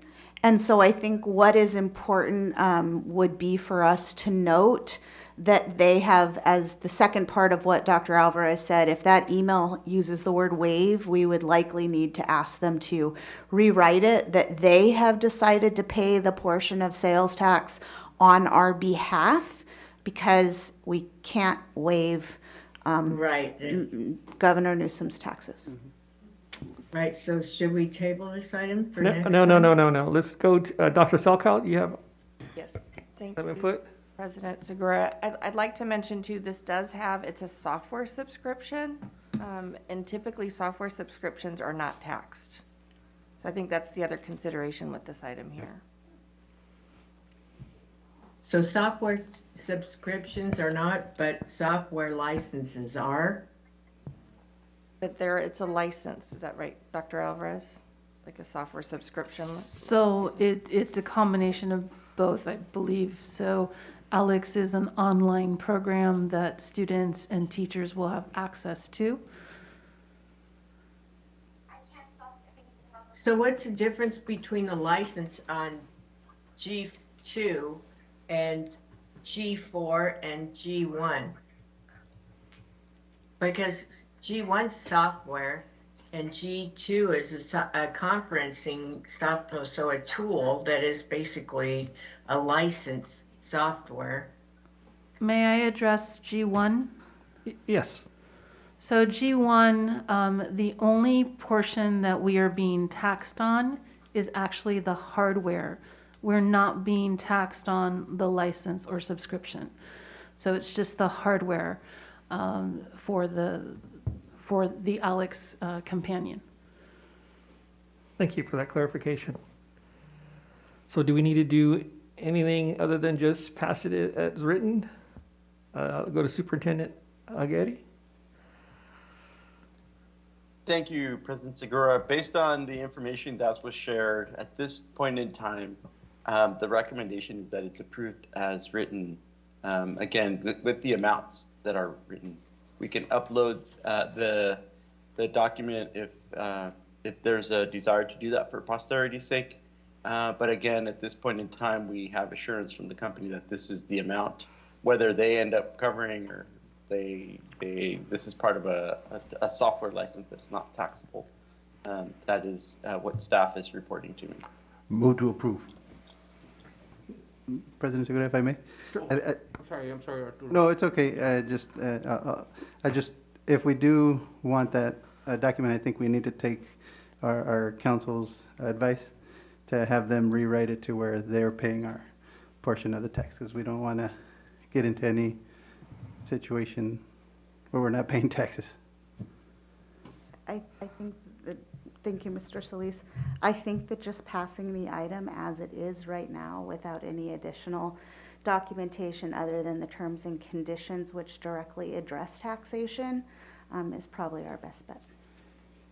Okay, so that's the motion. Is that your motion? I'll second. Moved and seconded. Vote, please. Campos? Yes. Arencibia? Yes. Hall? Yes? Segura?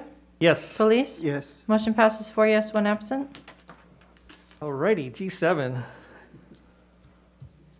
And that's a presentation, it looks like.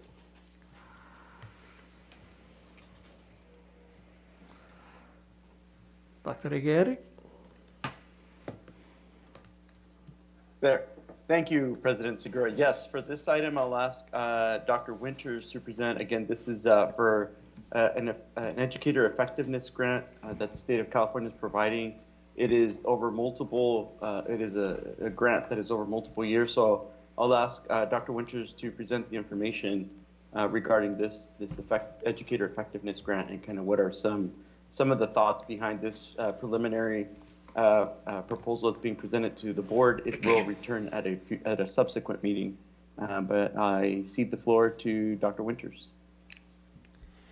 Thank you, Dr. Aguirre, and good evening, everyone. Yeah, the Educator Effectiveness Grant, as you can see, is a 5-year funding opportunity to do professional development, which has certain guidelines, areas of focus that you can choose from to work on. Our focus, as you can see in the analysis there, or the report that's attached, will be to emphasize literacy instruction, not just in language arts courses, but across content areas.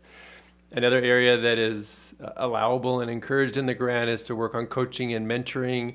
So that will be a part of our strategy in bringing literacy across our district, is to coach up teachers, administrators, in particular, on coaching strategies to build effectiveness of, or implement these strategies across the district.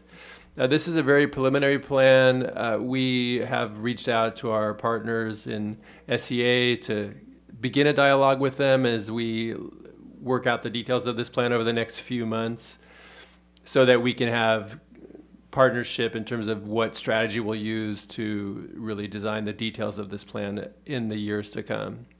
So that's a very brief overview. Be glad to entertain any questions anyone has at this time. Thank you, Dr. Winters. Do we have any questions from anybody on that? No? Thank you, sir. All right, let's move to... We need to move to approve? Was there an approval on that? It's coming back. Yeah, just coming back, and that is a record on presentations. Thank you, sir. That was noted for sure. Not that we got to rush for everything. Okay, let's go to H1, and I had pulled it, but I didn't mean to. But Trustee Hall did.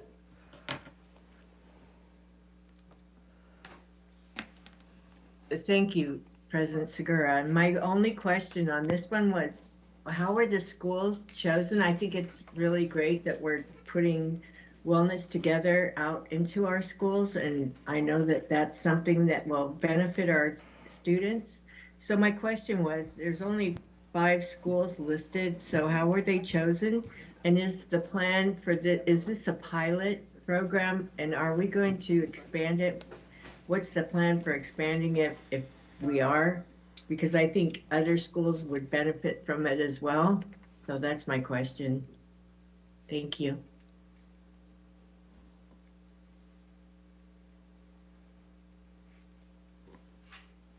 Dr. Aguirre? If I may, thank you, President Segura. For this question on wellness together, I'll ask Dr. Moore to discuss how the schools were selected, what the process was, and also if there's a method or manner to increase the number of schools that receive this offering. Dr. Moore? Thank you, Dr. Aguirre, and good evening, Board.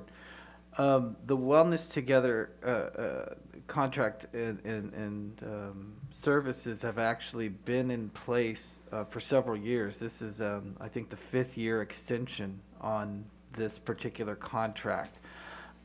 These schools years ago were selected because at the time they were determined to be in need of specific supplemental mental health services. There were some concerns about suicide attempts and other mental health concerns really isolated to these particular schools. And then the community day school is our school that serves our students that are often expelled from our district. So having supplemental mental health services there is always a benefit. So we're actually going to be coming to the conclusion of this contract this year with Blue Shield. And it'll be a great time for us to reevaluate and reassess. But because of the supplemental nature of this mental health work, this is really part of a one piece of a larger puzzle that working with Cabinet and others, we'd like to give a Friday update and other updates to the board on all mental health services throughout our district.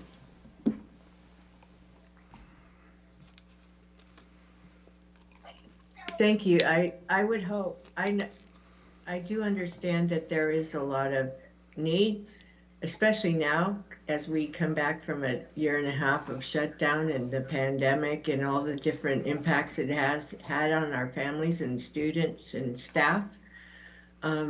And so I'm familiar with Wellness Together. I'm familiar with a lot of the different resources from many of the California Department of Ed, California Department of Health and Human Services, even in our county, the County Office of Ed and the County Department of Health.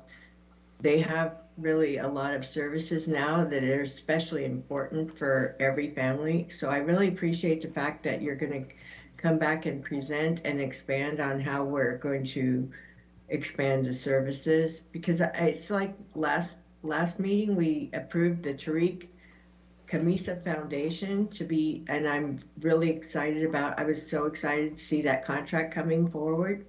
I know that how much good that does, and I would really like to see more of that across our district as well. So thank you for that. I look forward to hearing it, to reading the Friday update. Thank you. Thank you, Trustee Hall. With that, I'll make a motion to approve. Sorry. Second. I'll second. Moved and seconded. Vote, please. Campos? Yes. Arencibia? Yes. Hall? Yes. Segura? Yes. Solis? Yes. Motion passes 4 yes, 1 absent. And finally, case 7. And I Pulled pulled by you, that. sir. Yes, sir. I just like to speak in support of this. Is a really good thing that we're doing, and it's just kind of another further proof that we're doing Milestone. the good milestone and further proof that we're doing good things here. And I truly appreciate this being on the agenda. And I just didn't want to let it just to go to consent because it's really a big deal. And it's a great accomplishment for this team. And with that, I'll make a motion to approve. I'll second. Moved and seconded. Vote, please. Campos? Yes. Arencibia? Yes. Hall? Yes. Segura? Yes. Solis? Yes. Motion passes 4 yes, 1 absent. All right. So believe it or not, our next meeting is not till December 13th. And with that, I would like to wish everybody a happy Veterans Day and a Thanksgiving holiday with your families. And we are adjourned.